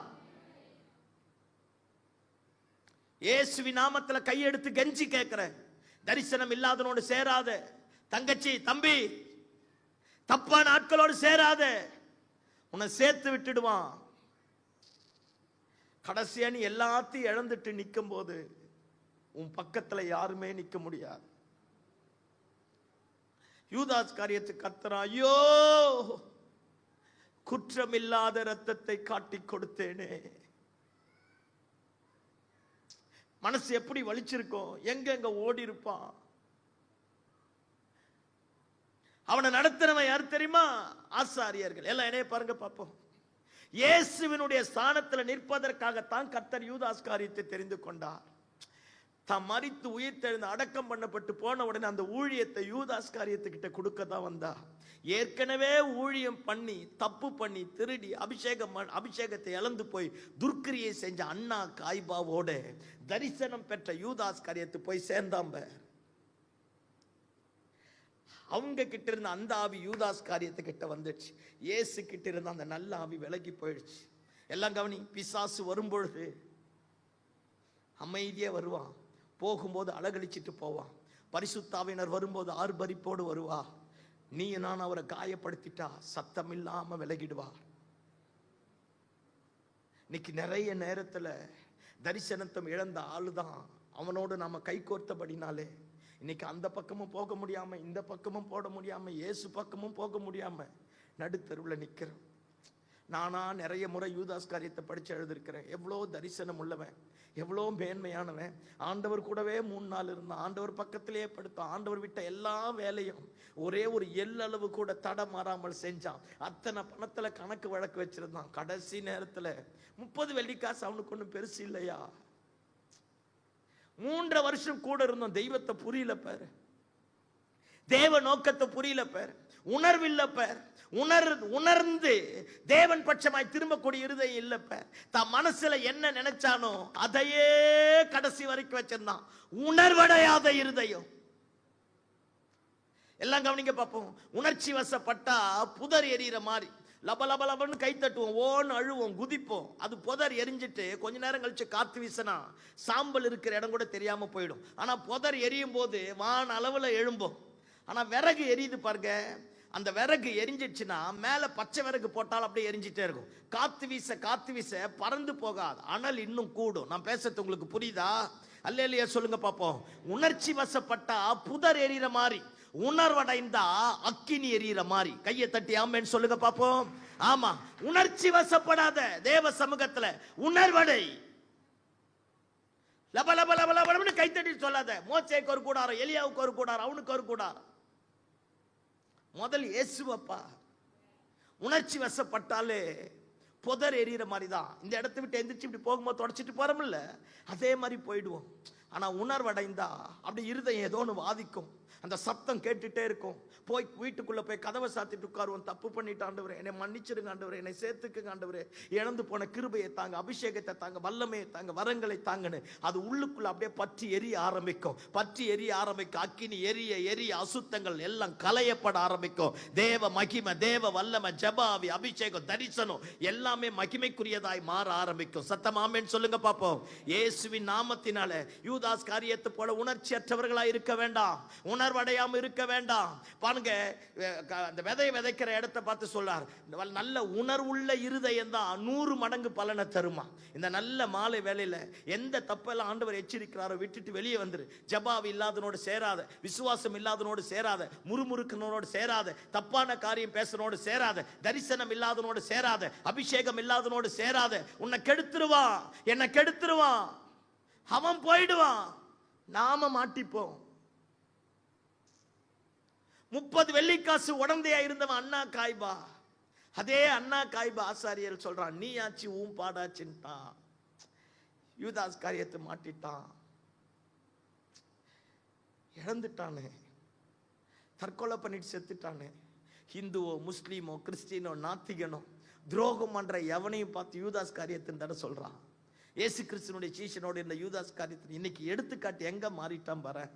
ஐயா, பேதுருவும் மறுதளிச்சாயா, வேலைக்காரிக்கு முன்னாடி சபித்தாயா, சத்தியம் பண்ணாயா. அந்த வசனம் சொல்லுது, சேவல் 2 தரம் கூவி முடிச்ச உடனே ஆண்டவர் அவனை பார்த்து இப்படி திரும்பி பார்த்தாராம். திரும்பி பார்த்த உடனே வசனம் சொல்லுது, அவன் சுவர்புறமாய் திரும்பி சத்தம் போட்டு கத்தி அழுதானா. இயேசுவை சிலுவையில் அரைஞ்சிட்டாங்கல்ல, அந்த 3 நாள் பேதுரு தூங்கியிருப்பான்னு நினைக்கிறேன். சத்தியமா தூங்கி இருக்க மாட்டான். அப்படியே மனசு ஒரு மாதிரி பிசைஞ்சிருக்கும். இந்த 3ஆவது நாள் உயிர் தெழுந்த நாளில மரியாள் வந்து சொல்றா, அவர் உயிரோடு எழுஞ்சிட்டார், அவர் அந்த இடத்துல இல்லைன்னு உடனே பேதுரும் யோவானும் வேகமா ஓடுறாங்க. அதை விட மார்க்கில் எழுதும் போது இப்படி சொல்லுவா, நீ போய் சீஷர்கள் இடத்திலும் பேதுருக்கிட்டையும் போய் சொல்லு, நான் உயிரோடு வந்துட்டேன்னு சொல்லு. மறுதளிச்சவனே அவன் தான், 11 பேர்ல கேவலமா நடந்தவனே அவன் தான். ஆனா சொல்றார், சீஷர்கிட்டையும் பேதுருக்கிட்டையும் போய் சொல்லு, நான் உயிரோடு வந்துட்டேன்னு சொல்லு. ஆண்டவருக்கு தெரியும், இந்த பையன் 3 நாள் சாப்பிடல, ரொம்ப அழுதுட்டான், ரொம்ப புலம்பிட்டான், பயந்துட்டான். அவங்கிட்ட போய் சொல்லு, நான் வந்துட்டேன். பேதுரு கிட்ட போய் சொன்ன உடனே பேதுரு எந்திரிச்சு கல்லறைக்கு நேரா ஓடுறான். கல்லறைக்குள்ள ஓடி பாருங்க, யோவான் கல்லறைக்கு முன்னாடியே நின்னுட்டான். பேதுரு கல்லறைக்குள்ள போய் பார்க்கறான். கல்லறைக்குள்ள பார்த்தா இயேசுனுடைய உடம்பெல்லாம் சுத்தப்பட்ட வஸ்திரம் தனியா இருந்தது, தலை மேல சுத்தப்பட்ட இந்த தலையினுடைய பாகை மட்டும் தனியா இருக்க ஆரம்பிச்சது. எல்லாம் கவனிங்களேன்.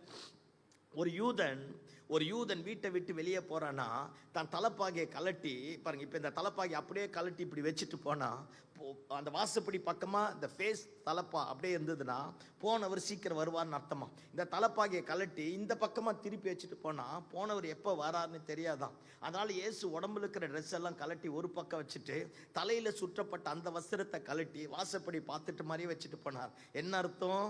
போனவர் சீக்கிரத்துல திரும்ப வருவார்னு அர்த்தம். ஐயா, இவனும் மறுதளிச்சா, இவனும் காட்டி கொடுத்தான், மனசுல ஒரு சந்தோஷம் வந்துடுச்சு. ஆண்டவரோடு நடக்க ஆரம்பிச்சான், எப்படியாவது ஐக்கியப்பட்டணும், எப்படியாவது போய் சேர்ந்துன்னு நினைச்சான். எப்போ இயேசு எங்க இருக்கிறாரோ டப்புன்னு போயிடுவான். ஏதாவது ஒன்று பண்ண ஆரம்பிச்சான். மனம் மாறிட்டான், ரட்சிக்கப்பட்டான், அழுதான், ஒப்பு கொடுத்தான். இங்க எந்த தெருவில் மறுதளிச்சானோ அதே தெருவில் முதல் பிரசங்கத்தில் 3000 பேர் ரட்சிக்கப்பட ஆரம்பித்தாங்க. கையை தட்டி ஆமேன்னு சொல்லுங்க பார்ப்போம். அதே தெருவில் நிழல் பட்டு சுகமாக ஆரம்பித்தது. எல்லாருமே தான் தவறாத மனுஷன் இல்லையா, தப்பு பண்ணாத மனுஷன் இல்லையா, ஆண்டவர் உணர்த்தும் போது உணர்வடைஞ்சு எழும்பி வந்துட்டா மீண்டுமாய் கர்த்தர் நம்மை உபயோகப்படுத்துவார். உணர்வடையாம அதே இடத்துல இருந்துட்டு நம்ம இஷ்டம் போல பேசியிருந்தா ஆண்டவரும் நம்மளை விட்டுடுவார். அதனால இயேசுவின் நாமத்தில் உங்களை பட்சமாய் கேட்கிறேன், அந்த குணப்படாத இருதயம், உணர்வடையாத இருதயம் இருக்கக்கூடாது. ஆமென் சொல்லுங்க பார்ப்போம். 2வது, மாற்றப்படாத இருதயம். நான் நினைச்சதுதான் நடக்கும், நான் பண்ணதுதான் நடக்கும், நான் சொன்னதுதான் நடக்கனா, அப்புறம் எதுக்கு பைபிள், அப்புறம் எதுக்கு பிரசங்கம், அப்புறம் எதுக்கு ஆண்டவர்? Change your attitude. புரட்சியால நான் மாற போறேன், புரட்சியால நான் மாற போறேன், விடுதலையாக்க போறேன். எப்படி விடுதலையாக்குவ? நீயா உனக்குள்ள ஒன்னு டம்ப் பண்ணி வச்சிட்டு ஆண்டவர் செய்யலனா how it is possible? எப்படி ஆண்டவர் செய்வார்? உள்ள இருக்கிறத எடுத்து வெளியே போடணும். தேவ சித்தத்தை எனக்குள்ள கொண்டு வரணும். Are you with me? அல்லேலூயா. நானா உன்னை நினைச்சிட்டு இதுதான் நடக்கணும்னு அடம் நட்டா பிடிவாதமா நின்னோம்னா ஆண்டவரால ஒண்ணும் பண்ண முடியாது. கடைசி வரைக்கும் அப்படியே நின்னுட்டான் பாரு. நல்ல தரிசனம் தான், அதை தேவ சித்தத்தின்படி செய். நல்ல நோக்கம் தான், தேவ வசனத்தின் அடிப்படையில் செய். நல்ல காரியம் தான், தேவன் அனுமதிக்கிற பாதையில செய். அப்பத்தான் காரியத்தை கர்த்தர் தலைக்கீழாக மாற்றுவார். சத்தமாமேன்னு சொல்லுங்க பாப்போம். மனசுல நான் ஒண்ணு வச்சுக்கின்னு இதன்படிதான் நடக்கணும், இதன்படிதான் நடக்கணும், நடக்காது. அது என்ன அவமானத்திற்கும் அழிவுக்கும் தேவ சித்தத்திற்கு புறம்பாகவும் என்னை கொண்டு போய் சேர்த்துரும். இயேசுவின் நாமத்தினால பாருங்க, தன் பார்வைக்கு வழியே செவ்வையா இருக்கிறவனுக்கு எல்லாம் மரணமா. உன் சுய புத்தியின் மேல சாயாத மனுஷனுக்கு செம்மையாய் தோன்றுகிற வழிகள் உண்டு, அதன் முடிவோ மரண வழிகள். அதனால உனக்குன்னு எனக்குன்னு உன்னை வச்சிருக்கிறேன். இந்த சிலுவை தியான கூட்டத்தில் அதை தூக்கி தூரம் போடு. பிள்ளைய ஆண்டவர்கிட்ட கொடு, புருஷனை ஆண்டவர்கிட்ட கொடு, மனைவியை ஆண்டவர்கிட்ட கொடு, பிசினஸ் ஆண்டவர்கிட்ட கொடு, வேலையை ஆண்டவர்கிட்ட கொடு. ஆண்டவரே, என் திறமை, என் ஞானம், என் புத்தி, என் அறிவு தோற்று போயிடுச்சியா, இனி உங்ககிட்ட வரையா, சாஸ்திராங்கமே என்ன படைக்கிறையா, நீங்க என்ன சொன்னாலும் அதன்படி நான் கேட்கிறேன் ஆண்டவரே அப்படின்னு சொல்லிட்டு எழும்ப ஆரம்பித்து பாரு.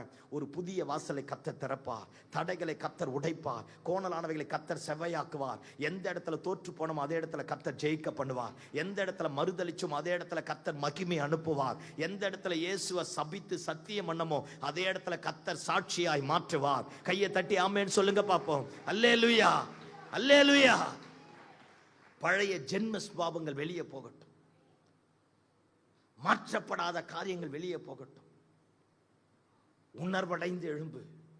தேவையில்லாத ஆட்களோடு சவகாசம் வைக்காத, தரிசனத்தை இழந்தவனோடு கை கோர்க்காத.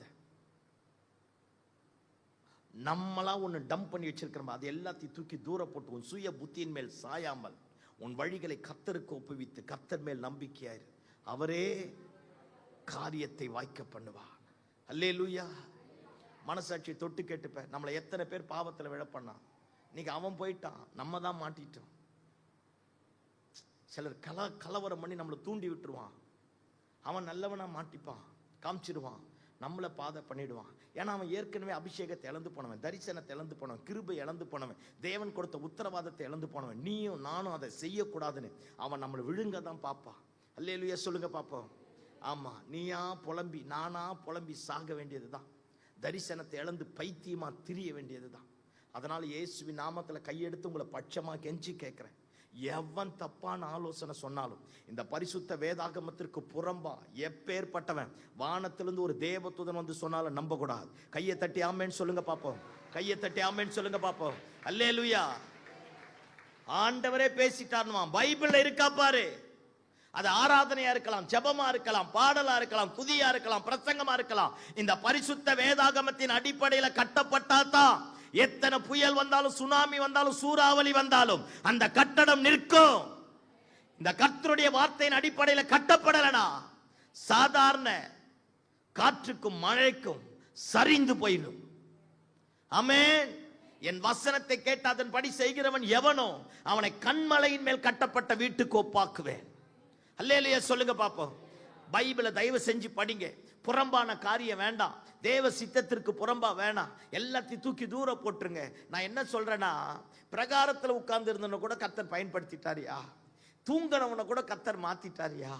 ஆனா துடுக்கா இருந்து தரிசனத்தை விட்டு விலகி போனாம்ப அவனை காப்பாற்றவே முடியல. உன்னையும் என்னையும் பாவத்தில் விழ பண்ணிடுவேன். நான் அந்த அம்னோனை பத்தி ரொம்ப படிச்சேன். தாவீதோட பையன் என்ன கொடுமைன்னா, தாவீதோட பிள்ளைங்க பாருங்க, அடுத்தடுத்தது எல்லாமே ஒரு மாதிரியே மாறிடுச்சு. அப்சலோம் பாருங்க, தாவீதோட ஒய்ஃப் எல்லாம் கெடுத்து போட்டான். அதோனியா பாருங்க, தேவ சித்தத்துக்கு விரோதம் எழும்ப ஆரம்பித்தான். எப்படியோ கிருபையாய் சாலமோனை கர்த்தர் மாற்ற ஆரம்பித்தார். நம்ம மட்டும் தப்பான காரியத்தை கேட்டோம்னா நம்முடைய வாழ்க்கை மாறிடும். அதான் சொல்றேனே, என்ன பாவத்தில் விழ பண்றவன் நின்றுடுவான். அவன் பேச்சை கேட்டு விழுந்த நான் திரும்ப எழும்ப முடியாது. அல்லேலூயா. நிறைய பேர் சொல்லுவான் லவ் பண்ணுன்னு, அவன் வழி காட்டிட்டு போயிடுவான், வாழ்க்கையை தொலைச்சிடுவேன். அதை பண்ணு, இதை பண்ணு, அதை பண்ணு, இதை பண்ணுன்னு சொல்லுவான்.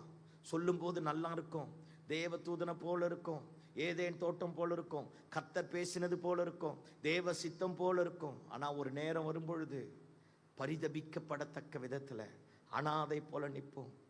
ஆண்டவரும் நம்ம பக்கத்தில் இருக்க மாட்டார். நான் பேசுறது புரியுதா? ஆமென். ஆண்டவர் கேட்கிறார், சிநேகிதனே என்னத்திற்காக வந்திருக்கிறார்? பின்னாடி நடக்க போற மொத்தத்தையும் முன்னாடி கொண்டு கண்ணுக்கு முன்னாடி நிறுத்தி மேல் வீட்டாரிலே சொல்றார், உங்களில் ஒருவன் என்னை காட்டி கொடுக்க போறான், அவன் பெறவாம இருந்தாலே நல்லா இருக்கும் அப்படிங்கிறார். இது எவ்வளவு வேதனையான ஒரு வார்த்தை பார். ஏன்னா ஆண்டவருக்கு தெரியும், இவன் உணர்வடைய மாட்டான், இவன் குணப்பட மாட்டான், இத்தனை வருஷமா கேட்ட சத்தியத்திற்கு இவன் செவி கொடுக்க மாட்டான், இவனே இவனுக்கு ஒரு முடிவை உண்டாக்கிட்டான் அப்படின்னு ஆண்டவருக்கு தெரியும்.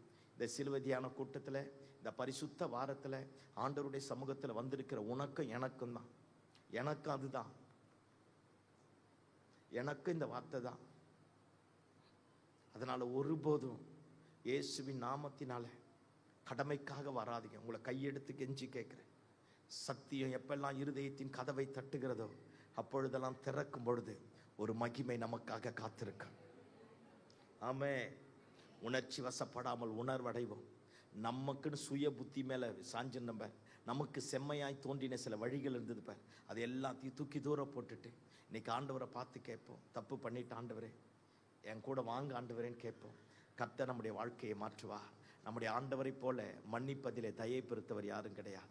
நம்முடைய ஆண்டவரை போல இரக்கத்தில் ஐஸ்வர்யம் உள்ளவர் யாரும் கிடையாது. அல்லேலூயா, அல்லேலூயா. ஆமா, பென்னிஹின்னை உருவாக்குனது கேத்ரின் குல்மான் அப்படிங்கிற ஒரு அம்மா. அந்த அம்மா பயங்கரமான அற்புதமான ஒரு தாய், நல்ல பரிசுத்தாவினால நிறைஞ்ச தாய். அந்த அம்மா எப்போ பிரசங்க படத்தில் நின்னாலும் கண்ணில் தண்ணி தார தாரையா வருமா. அந்த அம்மா ஜனங்கள் எல்லாரையும் பார்த்து சொல்லுவாங்களாம், நான் பரிசுத்தாவியானவரை ரொம்ப துக்கப்படுத்திட்டேன், நீங்கள் துக்கப்படுத்தாதீங்க, நீங்கள் துக்கப்படுத்தாதீங்க அப்படின்னு அழுவாங்களாம். சர்வ சாதாரணமாக அற்புதம் நடக்க ஆரம்பிக்கும். கவனிங்க பார்ப்போம். சர்ச்சு நல்லா போயிருந்தது. இப்பெல்லாம் கன்வென்ஷன் கூட்டமே வைக்க மாட்டேங்கிறோம். ஆமென். வச்சாலும் ஆண்டு விழான்னு பேரில் பிரியாணி தான் முதல்ல வைக்கிறோம். சத்தமாக தலையாட்டுங்களேன். ஆமென். யாரு பிரசங்கியாரு தரிசனமா பேசுவாங்களா, அதெல்லாம் கிடையாது. பிரியாணி இருக்கா, சோறு இருக்கா, டீ இருக்கா, சோத்திரம் ஆண்டவரே, சொல்லுங்க ஆண்டவமாரே, உங்களுக்கு தெரியாததா ஆண்டவரே நான் பேசுறேன். அல்லேலூயா. அதே தான். திங்க, பாத்ரூம் போக, தூங்க. சபை வளரணும், தரிசனம் வளரணும், ஆவிக்குரிய ஒன்றும் கிடையாது. அப்பெல்லாம் பாருங்க, 3 நாள் கன்வென்ஷன் நடக்கும், 4 நாள் கன்வென்ஷன் நடக்கும். காலையிலிருந்து நைட்டு வரைக்கும் ஆராதனையா இருக்கும். பாருங்க, பாஸ்ட் பிரசங்கம் பண்ணிட்டு இருப்பார். பாருங்க, ரேஷன் அரிசி தான் சாப்பாடா இருக்கும். சாம்பார் பெரிய பாத்திரமா இருக்கும். மேலே எடுத்தா ரசம், அடியில் எடுத்தா சாம்பார், வெறும் காய் எடுத்தா பொரியல். அல்லேலூயா. அந்த தென்னை ஓலை குடிசை போட்டுட்டு மதியத்தில் அந்த காலையில் 9 மணிக்கு தொடங்கினா 1 மணிக்கு முடியும். ஒருத்தரும் ஒன்றுக்கும் எந்திரிச்சு போக மாட்டாங்க, ஒருத்தரும் ஒன்றுக்கும் எந்திரிச்சு போக மாட்டாங்க. அப்படியே உட்கார்ந்துருப்பாங்க. இப்போ சர்ச்சில் வந்து உட்கார்ந்தோடனே ஏற்றுமதி இறக்குமதி தான். போதாத குறைக்கு மொபைல் ஃபோன் வேற வந்துடுச்சு. சாபக்கேடு. அல்லேலூயா. அப்படியே எடுத்துக்கின்னு போயிருது மொபைல் ஃபோனை. ஏன்னா இந்திய தேசத்தின் தலையெழுத்தை மாற்ற போகிறோம்ல, நம்ம பேசினா தானே மாறும். அப்படியே எடுத்துட்டு போயிருது. உட்கார்றது கிடையாது. அப்படியே அரிக்கும் பாருங்களா, உட்கார்ந்தா அப்படியே அரிக்கும். அப்படியே மொபைல் ஃபோன் எடுத்துக்கின்னு போயிருது. அப்படியே வரது, அப்படியே சுத்தத்து, என்னென்னமோ பண்ணுது. அப்படியே பேசிக்கின்னு டீ கடைக்கு போயிருது. அல்லேலூயா. வந்து பக்கத்து என்ன இந்த ஆள் இன்னும் முடிக்காமல் இருக்கிறாங்க கேட்கறது. அல்லேலூயா சொல்லுங்க பார்ப்போம். அல்லேலூயா. ஐயோ, கிறிஸ்துவம் எங்க போயிடுச்சு பாரு. உன் குற்றமா என் குற்றமா, யாரை நான் குற்றம் சொல்ல. அல்லேலூயா. இப்ப கவனிங்க, அந்த 4 நாள் கன்வென்ஷன் நடக்கும். சாப்பாடு பாத்திரம் சாப்பாடா வெந்துட்டு இருக்கும். சாதாரண ரேஷன் அரிசி. கலெக்டர் வந்து உட்கார்ந்து சாப்பிடுவார், வாட்ச்மேன் உட்கார்ந்து சாப்பிடுவார். இன்னைக்கு வாட்ச்மேனே சர்ச்சில் உட்கார மாட்டான். ஸ்தோத்திரம் ஆண்டவரே. அல்லேலூயா. எங்க மாறிட்டேன் பார்த்தீங்களா. எல்லாம் முடிச்சுட்டு 4வது நாள் சண்டே மார்னிங் சர்வீஸ் முடிச்சுட்டு யார் யார் ஞானஸ்தானம் எடுக்கிறாங்கன்னா 50 பேர் ஒப்பு கொடுப்பாங்க. பரிசுத்தாவி பெற்றவங்க 50 பேர் இருப்பான், ஞானஸ்தானம் பெறவங்க 50 பேர் இருப்பான். ஒரு எழுப்புதல் வரும், சர்ச்சு கூடும், சர்ச்சு கட்டப்படும். பாஸ்ட் பின்னாடி ஃபுல் பிட்டுக்கு பின்னாடி உட்காந்து வெறும் சோத்திரம் தான் சொல்லுவார், மகிமையா வெளிப்படும். ஆமென். இன்னைக்கு 1008 இன்ஸ்ட்ருமெண்ட்டை வாசித்து 1008 பாடகரை கூப்பிடுறோம். இன்னும் இளையராஜாவும் ஏஆர் ரகுமானும் தான் சர்ச்சுக்கு வரல, மீதி பேர் எல்லாம் வந்துட்டான். அல்லேலியா சொல்லுங்க பார்ப்போம். இன்னும் கொஞ்ச நாள் போனா கூப்பிடுவான் பார். நம்மால் கூப்பிடுவான், சத்தியமா கூப்பிடுவான். அல்லேலியா சொல்லுங்க. கூப்பிட்டு உட்கார வச்சு பாட வைப்பான். நடக்கும் பாரு, நடக்கும் பாரு. நீ வேணா எழுதி வச்சுக்க, நடக்கும் பாரு. இப்பவே சினிமா பாட்டு பாடுறவங்க உள்ள வந்துட்டாங்க. என்ன ஒரு மாதிரி என்னைய பாக்குறீங்க. நான் ஒரு ஊருக்கு போனேன் கன்வென்ஷன் கூட்டத்தில் பேசுறதுக்கு. அந்த சர்ச்சுக்கு பேரே ராமராஜ் சர்ச்சா. ஏன்னா ராமராஜை கூப்பிட்டு ஒரு கன்வென்ஷன் வச்சிருக்காங்க. அந்த பார்த்து சொல்றார், 3.25 லட்சம் செலவு பண்ண பாஸ்டர், அவனுக்கு காணிக்கையே இவ்வளவு கொடுத்தேன் பாஸ்டர். ஜனமெல்லாம் திரளா வந்துடுச்சு. ஆனா அவன் வந்துட்டு போய் அடுத்த மாசம் பார்த்தா சர்ச்சு எம்டியா தான் இருந்தது. ஆண்டவர் கேட்டாராம் அவரை பார்த்து, யாரை கேட்டுக்கு நான் அவனை கூப்பிட்டேன்? இந்த 3.5 லட்சமும் ஜனங்களுடைய ரத்த காணிக்க தெரியுமானாராம். அப்பத்தான் உணர்வடைஞ்சு கையை தூக்கிட்டு சாஷ்டாங்கமா அப்படியே பொத்துன்னு புல்பீட்டுக்கு முன்னாடி போய் விழுந்து சொன்னாராம், தப்பு பண்ணிட்டையா, கேப்பார் பேச்சை கேட்டு மாறிட்டையா, சத்தியமா இனிமே உங்க அனுமதி இல்லாம எவனையும் இந்த புல்பீட்ல ஏத்த மாட்டையா. இன்னைக்கு ஆண்டவருடைய நாமத்துக்கு மகிமையா 3500 பேருக்கு மேல அந்த சபைக்கு வராங்க. கையை தட்டி ஆமேன்னு சொல்லுங்க பாப்போம். அல்லேலூயா சொல்லுங்க பாப்போம். ஆமா, இன்னைக்கு பிரசங்க பீடமே கூத்தாடிகளுக்கும் கோமாளிகளுக்கும் தான். ஆமேன் ஆமேன். சத்தியத்தை சத்தியமா பேசுற ஏத்துக்க மாட்டோம் இல்ல. நம்ம என்ன லேசுப்பட்ட ஆளுகளா தேங்காய் மண்டைகளை வச்சுட்டு? அல்லேலூயா சொல்லுங்க பாப்போம். ஆமா, ஏத்துக்க மாட்டோம். பாருங்க, அன்னைக்கு கன்வென்ஷன் அப்படி நடந்தது. இன்னைக்கு பிரியாணி பிரியாணி பிரியாணி பிரியாணி, உட்கார்ந்தா பிரியாணி, திங்கனா பிரியாணி, படுத்தா பிரியாணி, செத்தா பிரியாணி, வாழ்ந்தா பிரியாணி. அல்லேலூயா சொல்லுங்க பாப்போம். எங்க சத்தியம், எங்க வார்த்தை? ஒண்ணும் கிடையாது. என்னத்த சொல்ல? புரியுதா நான் பேசுறது? என் பாரம் ஏதாச்சும் புரியுதோ புரியலையோ, இயேசுவின் ரத்தம் செய்யும். அல்லேலூயா சொல்லுங்க பாப்போம். ஆமா, அன்னைக்கெல்லாம் கன்வென்ஷன் நடந்தா அப்படி நடக்கும். 3 நாள் நடக்கும். ஜனங்கள் எல்லாம் லீவ் போட்டு வருவான், அத்தனை பேர் உட்காருவான். இன்னைக்கு சூழ்நிலையும் மாறி போச்சு. நான் உங்களை பிளேம் பண்ணல, நான் பொதுவா பேசுறேன். இன்னைக்கு இருக்கிற பிரசன்ட் சிச்சுவேஷனை பேசுறேன். இன்னைக்கு சூழ்நிலையும் மாறி போச்சு. அன்னைக்கு பெரிய பெரிய ஆபீசரா இருப்பான், சாதாரண வந்து சர்ச்சில் உட்கார்ந்துட்டு இருப்பான், சாதாரண வந்து சத்தியத்தை கேட்பாங்க, சாதாரண வந்து ஆண்டவருடைய சத்தத்தை கேட்பாங்க. ஆனா இன்னைக்கு பாருங்களேன், +2 படிக்கிற பையன் உட்கார மாட்டான். புரியுதா? 10th 7 முறை ஃபெயில் ஆனவன் சர்ச்சில் உட்கார மாட்டான். சோத்திரம் ஆண்டவரே. அல்லேலூயா சொல்லுங்க பாப்போம். என்னத்த போய் சொல்ல. சரி, இப்ப நம்ம பிரசங்கத்துக்கு நேரம். அந்த கேத்ரின் குல்மான் அம்மா இருக்காங்க பாருங்க. கப்பல்லாம் கன்வென்ஷன் நடக்குமா? கன்வென்ஷன் நடக்கும்போது 1 வாரம் 15 நாள் வைப்பாங்களாம். ஆவியானவருடைய கிரியை நடக்க நடக்க அது 1 மாசமா மாறிடும், 3 மாசமா மாறிடும். அந்த மாதிரி மாற ஆரம்பிச்சிடும். ஏற்கனவே அந்த அம்மா சர்ச்சு 5000 பேருக்கு மேல. நான் சொல்றது அப்ப பென்னிஹின் சின்ன பையனா இருந்த காலத்துல அவ்வளோ பெரிய சபை இருக்கும்போது ஒரு மனுஷனை கூப்பிட்டுருக்கிறாங்க. அற்புதமா நடந்திருக்கு. தேவ வெளிப்பாடு பெற்றிருக்கு. 15 நாள் கூட்டம் 3 மாசமா நடந்துருச்சு. 3 மாசம் கழிச்சு பிரசங்கியார் அந்த கேத்ரின் அம்மாவை பார்த்து சொன்னாராம், ஆண்டவர் உன்னை என்ன கல்யாணம் பண்ணிக்க சொல்றாரு அப்படின்ட்டு. அந்த அம்மாவுக்கு கல்யாணம் ஆகல. இந்த ஆளுக்கு ஏற்கனவே கல்யாணம் ஆகி லண்டன்ல அவருடைய மனைவி பிள்ளைங்களா இருக்கிறாங்க பாருங்க. அந்த அம்மா அற்புதத்தெல்லாம் பார்த்து, அதிசயத்தெல்லாம் பார்த்து ஆண்டவர் சொல்லியிருப்பாரு, அந்த அம்மாவும் கல்யாணம் பண்ணிடுச்சு. சோத்திரம் ஆண்டவரே. முடிஞ்சிடுச்சா? இந்த அம்மாவுடைய மனசுல ஒரு சலசலப்பு வந்துடுச்சு. அதனால இந்த சர்ச்சைக்கு இங்க இருக்கிற அசிஸ்டன்ட் கிட்ட ஹேண்ட் ஓவர் பண்ணிட்டு ஒரு 600-700 கிலோமீட்டர் தூரத்துல தள்ளி போய் இந்த அம்மா சர்ச்சை தொடங்கிடுச்சு. சர்ச்சை தொடங்கிடுச்சு, ஊழியம் போச்சு. ஆனா அந்த குற்ற உணர்வும் செஞ்ச தவறும் இருதயத்தை விட்டு விலக்கவே இல்லை. அப்படியே இருக்க ஆரம்பிச்சது. ஒரு 5 வருஷம் 6 வருஷம் இங்க வர அங்க போக ஊழியம் பண்ண எப்படியோ மாறி கடைசி அந்த அம்மாவுக்கு சமாதானம் இல்லாம ஒரு நாள் அதிகாலையில எந்திரிச்சு கண் போன போக்கில் இந்த அம்மா நடக்க ஆரம்பிச்சிருக்கு. அப்படியே நடந்து ஒரு காட்டுக்குள்ள போயிட்டு இருக்கு. அப்படியே காட்டுக்குள்ள போக போக அப்படியே பேய் பிடிச்ச மாதிரி, பித்து பிடிச்ச மாதிரி காட்டுக்குள்ள போயிருக்கு. காட்டுக்குள்ள போய் சூரியன் எல்லாம் அஸ்தமித்து இருள் கவ்வ நேரத்துல அந்த காடோட உள்ள டெட் எண்ட் ரோடுக்கு போயிட்டு இருக்கு. அந்த ரோடு டெட் எண்டில் முடிவில் ஒரு போர்டு இருந்துதான், this is the end, there is no other way அப்படின்னு. இதுதான் முடிவு, இதுக்கப்புறம் உள்ள வழி கிடையாது. அந்த போர்டை பார்த்தோன்னே திடீர்னு ஒரு பெரிய வெளிச்சம் அந்த அம்மாவோட இருதயத்தை தொட ஆண்டவர் சொன்னாரா, என்னை விட்டு தூரம் போனதுக்கு இதுதான் முடிவு, இதுக்கப்புறம் வேற வழி கிடையாது. நைட்டு முழுக்க அதே இடத்துல முழங்கால் படிட்டு சத்தம் போட்டு கத்தி அழுது, தப்பு பண்ணிட்டையா, என்னை மன்னிச்சிருங்கயான்னு சொல்லி நைட்டு முழுக்க ஆண்டவரோட ஒப்புரவாய் அடுத்த நாள் கிளம்பி திரும்ப வந்து அன்னைக்கு நைட் ஆயிடுச்சு. வந்து அந்த மனுஷனை பார்த்து சொல்லிச்சான், நான் திரும்பவுமா எந்த இடத்துல விட்டனோ அதே இடத்துல திரும்ப போக போறேன், நீ கிளம்பி உன் மனைவி பிள்ளைகளோடு போய் குடும்பத்தை நடத்து அப்படின்னு அந்த மனுஷனை கலட்டி விட்டுட்டு பழைய சபைக்கு வந்துதான். பழைய சபைக்கு வந்தால் ஒரு பெரிய கலவரம், சண்டை, சச்சரவு, நீ இந்த மாதிரி பண்ணிட்டு அப்படி பண்ணிட்டு எல்லாரும் விட்டு விலகி போயிட்டு இருக்காங்க. அந்த அம்மா மட்டும் பிரசங்க படத்துல நிற்குமா, அழுவாங்களாம், ஒல்லியா இருப்பாங்க. நீங்க யூடியூப்ல கூட போய் கேத்ரின் குல்மான் போட்டு பாருங்க, ஒல்லியா இருப்பாங்க, ஃபுல்லா ஃப்ராக் போட்டிருப்பாங்க. அந்த அம்மா அப்படியே அழுவாங்களாம். அழுது அழுது ஜெபிக்க ஜெபிக்க ஜெபிக்க முன்னாடி இருந்த மகிமையை விட பின்னாடி கர்த்தர் மகிமை அதிகரிக்க பண்ண ஆரம்பித்தார். அல்லேலூயா அல்லேலூயா. திரள் திரளாய் ஜனங்கள் வர ஆரம்பித்தான். மீண்டுமாய் அபிஷேகம் இறங்கினது, மீண்டுமாய் வல்லமை இறங்கினது, சபை கட்டப்பட ஆரம்பித்தது. அந்த இடத்துல இருந்துதான் ஒரு பென்னிஹின் வெளியே வர ஆரம்பித்தார். கையை தட்டி ஆமேன்னு சொல்லுங்க பார்ப்போம். இந்த நல்ல மாலை வேளையில நம்ம கூட எங்கேயோ ஒரு இடத்துல கண் போன போக்கில் யாரை நம்பியோ தூரம் போயிட்டு இருக்கலாம். தெய்வத்தை விட்டு, தரிசனத்தை விட்டு, சபையை விட்டு, ஊழியத்தை விட்டு, பரிசுத்தத்தை விட்டு, ஜபாவியை விட்டு, தேவன் கொடுத்த திட்டங்களை விட்டு நம்ம கூட எங்கேயோ ஒரு இடத்துல போயிருக்கலாம். திரும்ப அந்த இடத்த விட்டு எழுந்து வருவோமே. அவர்கிட்ட வந்தா அவர் சேர்த்துப்பார். நான் தப்பு பண்ணிட்டேன்னு அவர் ஏத்துப்பா. எனக்கு என்னையும் உங்களையும் ஒருபோது அவர் கைவிட மாட்டார். எரேமியா 18 சொல்லுது, ஆண்டவர் சொல்றார், நீ எழுந்து குயவன் வீட்டுக்கு போ அப்படிங்கிறார். குயவன் வீட்டுக்கு போனோடனே குயவன் இந்த திரிகையில மண்பாண்டத்தை வணைஞ்சிட்டு இருந்தானா. வணைஞ்சிட்டே இருக்கும்போது அதை கட் பண்ணி எடுக்கிற நேரத்தில் அந்த பானை கெட்டு போச்சு. கெட்டு போனதை கீழே விழணும், ஆனால் கீழே விடாமல் குயவன் கையிலேயே பிடிச்சிட்டானா.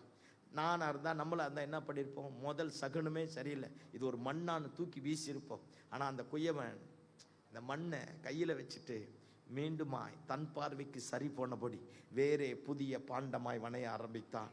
அல்லேலூயா. பைபிள்லேயே முதல் கொலைகாரன் காயின். எல்லாம் என்ன பாருங்க, பைபிள்லேயே முதல் கொலைகாரன் காயின். தம்பியை கொலை பண்ணிட்டான். பாவத்துக்கு வீரியம் பெருசு. ஆதாம் ஆண்டவர்கிட்ட மறைஞ்சு பேசினான். ஆதாமோட பையன் காயின் ஆண்டவருக்கு முன்னாடி துணிகரமாக பேசுகிறான். கவனிங்க பார்ப்போம். தம்பியை கொலை பண்ணிட்டான். ஆண்டவர் வந்து கேட்குறா, எங்கடா உன் தம்பி அப்படிங்கிறா. எவ்வளோ துணிகரமாக சொல்கிறேன் பாரு, என் தம்பிக்கு நான் என்ன காவலாளியோ அப்படிங்கிறான். ஆண்டவர் சொல்கிறா, தம்பி அவன் ரத்தம் என்னை நோக்கி கூப்பிடுதுங்கிறா. அப்போ தான் காயினுக்கு தெரிஞ்சிடுச்சு, தப்பு பண்ணிட்டோம், இவருக்கு முன்னாடி மறைக்க முடியாது. ஆண்டவர் பயங்கரமாக சபிக்கிறார். நீங்கள் படித்து பாருங்களேன், பயங்கரமாக சபிக்கிறார். சபிச்சு முடித்த உடனே காயின் ஆண்டவரை பார்த்து சொல்லுவான், இது என்னால் தாங்க முடியாதியா. முதல் ஜெபம், இது என்னால் தாங்க முடியாதியா அப்படின்னு. ஆண்டவர் சரி போ, காயினை கொல்றவன் மேலே கண்டுபிடிக்கிறவன் மேலே 7 படி சுமரன் மன்னிச்சு விட்டுட்டார். நான் பேசுறது புரியுதா? முதல் கொலைக்காரன், முதல் ரத்தம் சிந்தினவன் அத்தனை சபிச்சு அவன் மனமாறி சாமி என்னால் முடியாதியான்னு சொல்லும்போது மாறும்போது நமக்கு மாற மாட்டாரா? ஐயா, உணர்வடையாமல் இருந்தா ஆண்டவராலையும் ஒன்றும் பண்ண முடியாதியா. நம்முடைய வழியை ஆண்டவருக்கு ஒப்பு கொடுக்காம இருந்தா ஆண்டவரால் ஒன்றும் பண்ண முடியாது. நம்முடைய ஜென்ம ஸ்மாபத்தின் அடிப்படையில் நம்முடைய வாழ்க்கை கட்டப்படுமானா ஆண்டவரால் ஒன்றும் பண்ண முடியாது. இந்த சிலுவை தியான கூட்டத்தில் நம்முடைய பழைய ஜென்ம சுவாபங்கள் எடுத்துப்படும். ஆண்டவர் யாரை கொண்டு பேசுவார்? நம்ம பிள்ளைகளை கொண்டு பேசுவார் தெரியுமா? நம்ம ஒய்ஃபை கொண்டு பேசுவார் தெரியுமா? நம்ம புருஷனை கொண்டு பேசுவார் தெரியுமா?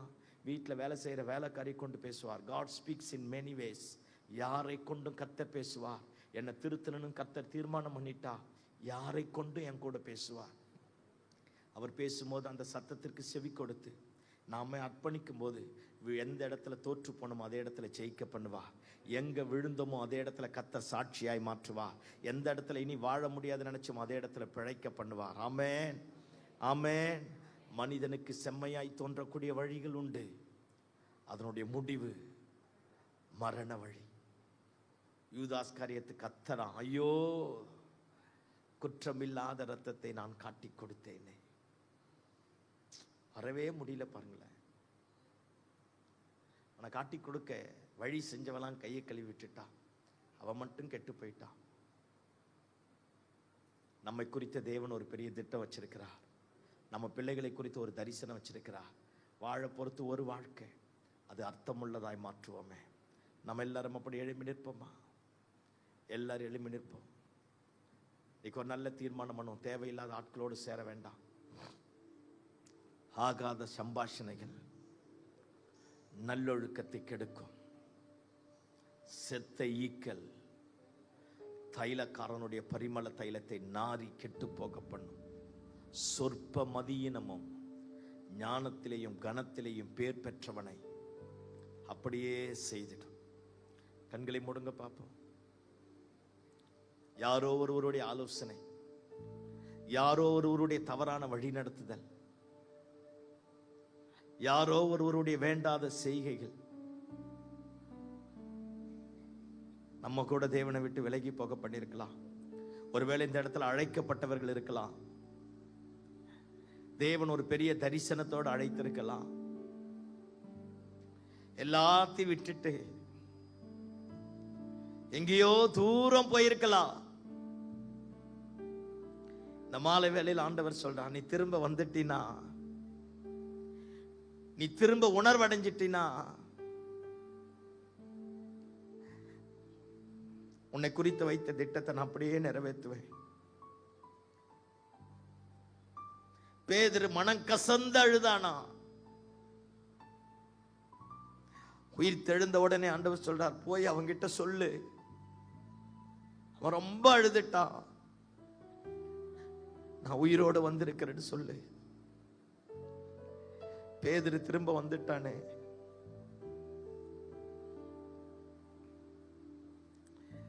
லௌகீக துக்கம் மரணத்தை கொடுக்கும். மனஸ்தாபப்படக்கூடிய துக்கம் மறுரூபத்தை கொண்டு வரும். எல்லாரும் அப்படியே கண்களை மூடி ஆண்டவரை நோக்கி பார்ப்போமா? ஒருவேளை யாரோ ஒருவருடைய தவறான ஆலோசனை, ஜபாவி இல்லாதவனோட, தரிசனம் இல்லாதவனோட, விழுந்து போனவனோட, அபிஷேகத்தை இழந்து போனவனோட நாம் கை கோர்த்திருப்போமானா இந்த நல்ல நாளில் ஒரு தீர்மானம் பண்ணுவோம். ஆண்டவரே, தேவையில்லாத ஆட்களை என்னை விட்டு அகற்றி போடுங்கப்பா. என்னை நம்பி கொடுத்த இந்த ஊழியத்தை, என்னை நம்பி கொடுத்த என் குடும்பத்தை, என்னை நம்பி கொடுத்த என் பிள்ளைகளை, என்னை நம்பி கொடுத்த என் மனைவியை, என் புருஷனை உங்க சமூகத்துல கொண்டு வருவதற்கு என்னை பாத்திரவானாய் மாற்றுங்க ஆண்டவரே. எல்லாரும் முடிஞ்சவங்க அப்படியே வாய்களை திறப்போமா? ஒரு மகிமை இறங்கட்டுமே. நம்ம பிள்ளைகள் அந்த நித்திய ராஜ்யத்துக்குள்ள வரணுமே. நம்மை நம்பி கர்த்தர் கொடுத்த அந்த தரிசனமும் திட்டமும் நிறைவேறணுமே. நம்மை நம்பி கர்த்தர் கொடுத்த காரியங்கள் எல்லாவற்றையும் கர்த்தர் கைக்குடி வர பண்ணணுமே. ஒரு நாள் வரும்போது நம்ம யாருமே விடுதலையாக்க கூடாத நிலைமை இருக்கக்கூடாது. விடுதலையாக்க கூடாத நிலைமை இருக்கக்கூடாது. நம்முடைய கதறுதலின் சத்தத்தை கேட்டு கர்த்தர் இறங்கணும். அப்பேற்பட்ட காயினுக்கே மனம் இறங்கின கர்த்தர் நமக்கு மனம் இறங்க மாட்டாரா? நம்முடைய குடும்பத்திற்கு கட்டி எழுப்ப மாட்டாரா? எல்லாருமாய் கண்களை மூடி கரங்களை உயர்த்த முடிந்தவங்க கரங்களை வானத்திற்கு நேராக உயர்த்தி ஆண்டவரை நோக்கி பார்ப்போமா? ஆண்டவரே, நீங்க எனக்கு போதும் ஆண்டவரே. இனி கடினமான இருதயம் வேண்டாம், என் ஜென்ம சுவாபங்கள் வேண்டாம் ஆண்டவரே, மரண வழிகள் வேண்டாம், என் சுய புத்திக்கு செம்மையாய் தோன்றக்கூடிய வழிகள் வேண்டாம். சத்தியத்திற்கு எதிர்த்து நின்றது போதும், முரட்டாட்டம் பண்ணினது போதும், சபைக்கு விரோதமாய் எழும்பினது போதும், என் சுய ஆசையை, சுய லாபத்தை நிறைவேற்றுவதற்காக முன் நின்றது போதும். என்னை மாற்றுங்க ஆண்டவரே. என்னை உங்க பாதத்தில் ஒப்பு கொடுக்கிறேன்ப்பா. உங்க சித்தை என் வாழ்க்கையில நிறைவேறட்டேன்னு சொல்லுவோமே. அவருடைய சித்தை நிறைவேறனா நாம நினைச்சதை விட கர்த்தர் மேலான இடத்துல கொண்டு போவார். நாம விரும்பினதை விட கர்த்தர் பெஸ்டானதை தருவார். நாம எதிர்பார்த்ததை விட கர்த்தர் நல்லதை தருவார். நாம நினைச்சதை விட மேலான ஸ்தானத்திற்கு கர்த்தர் நம்மை கொண்டு போவார். பேதுருடைய நிழல் பட்ட அற்புதம் நடந்தது. யாரை கொண்டும் அவர் எதையும் செய்ய போதுமானவராக இருக்கிறார். கண்களை மூடி அப்படியே ஆண்டவரை நோக்கி பார்ப்போம். அல்லேலூயா, அல்லேலூயா, அல்லேலூயா. நீங்க போதும் எனக்கு, நீங்க போதும் எனக்கு, நீங்க போதும், நீங்க போதும், நீங்க போதும் எனக்கு, நீங்க போதும் எனக்கு, நீங்க போதும் எனக்கு, நீங்க போதும், நீங்க போதும், நீங்க போதும் எனக்கு. உம்மை விட்ட யாரும் இல்லை ஏசையா, உம்மை விட யாரும் இல்லை ஏசையா, உம்மை விட்ட யாரும் இல்லை ஏசையா, உம்மை விட யாரும் இல்லை ஏசையா. நீங்க போதும் எனக்கு, நீங்க போதும் எனக்கு, நீங்க போதும், நீங்க போதும், நீங்க போதும் எனக்கு, நீங்க போதும் எனக்கு, நீங்க போதும் எனக்கு, நீங்க போதும், நீங்க போதும் எனக்கு, நீங்க போதும் எனக்கு, நீங்க போதும் எனக்கு, நீங்க போதும், நீங்க போதும், நீங்க போதும்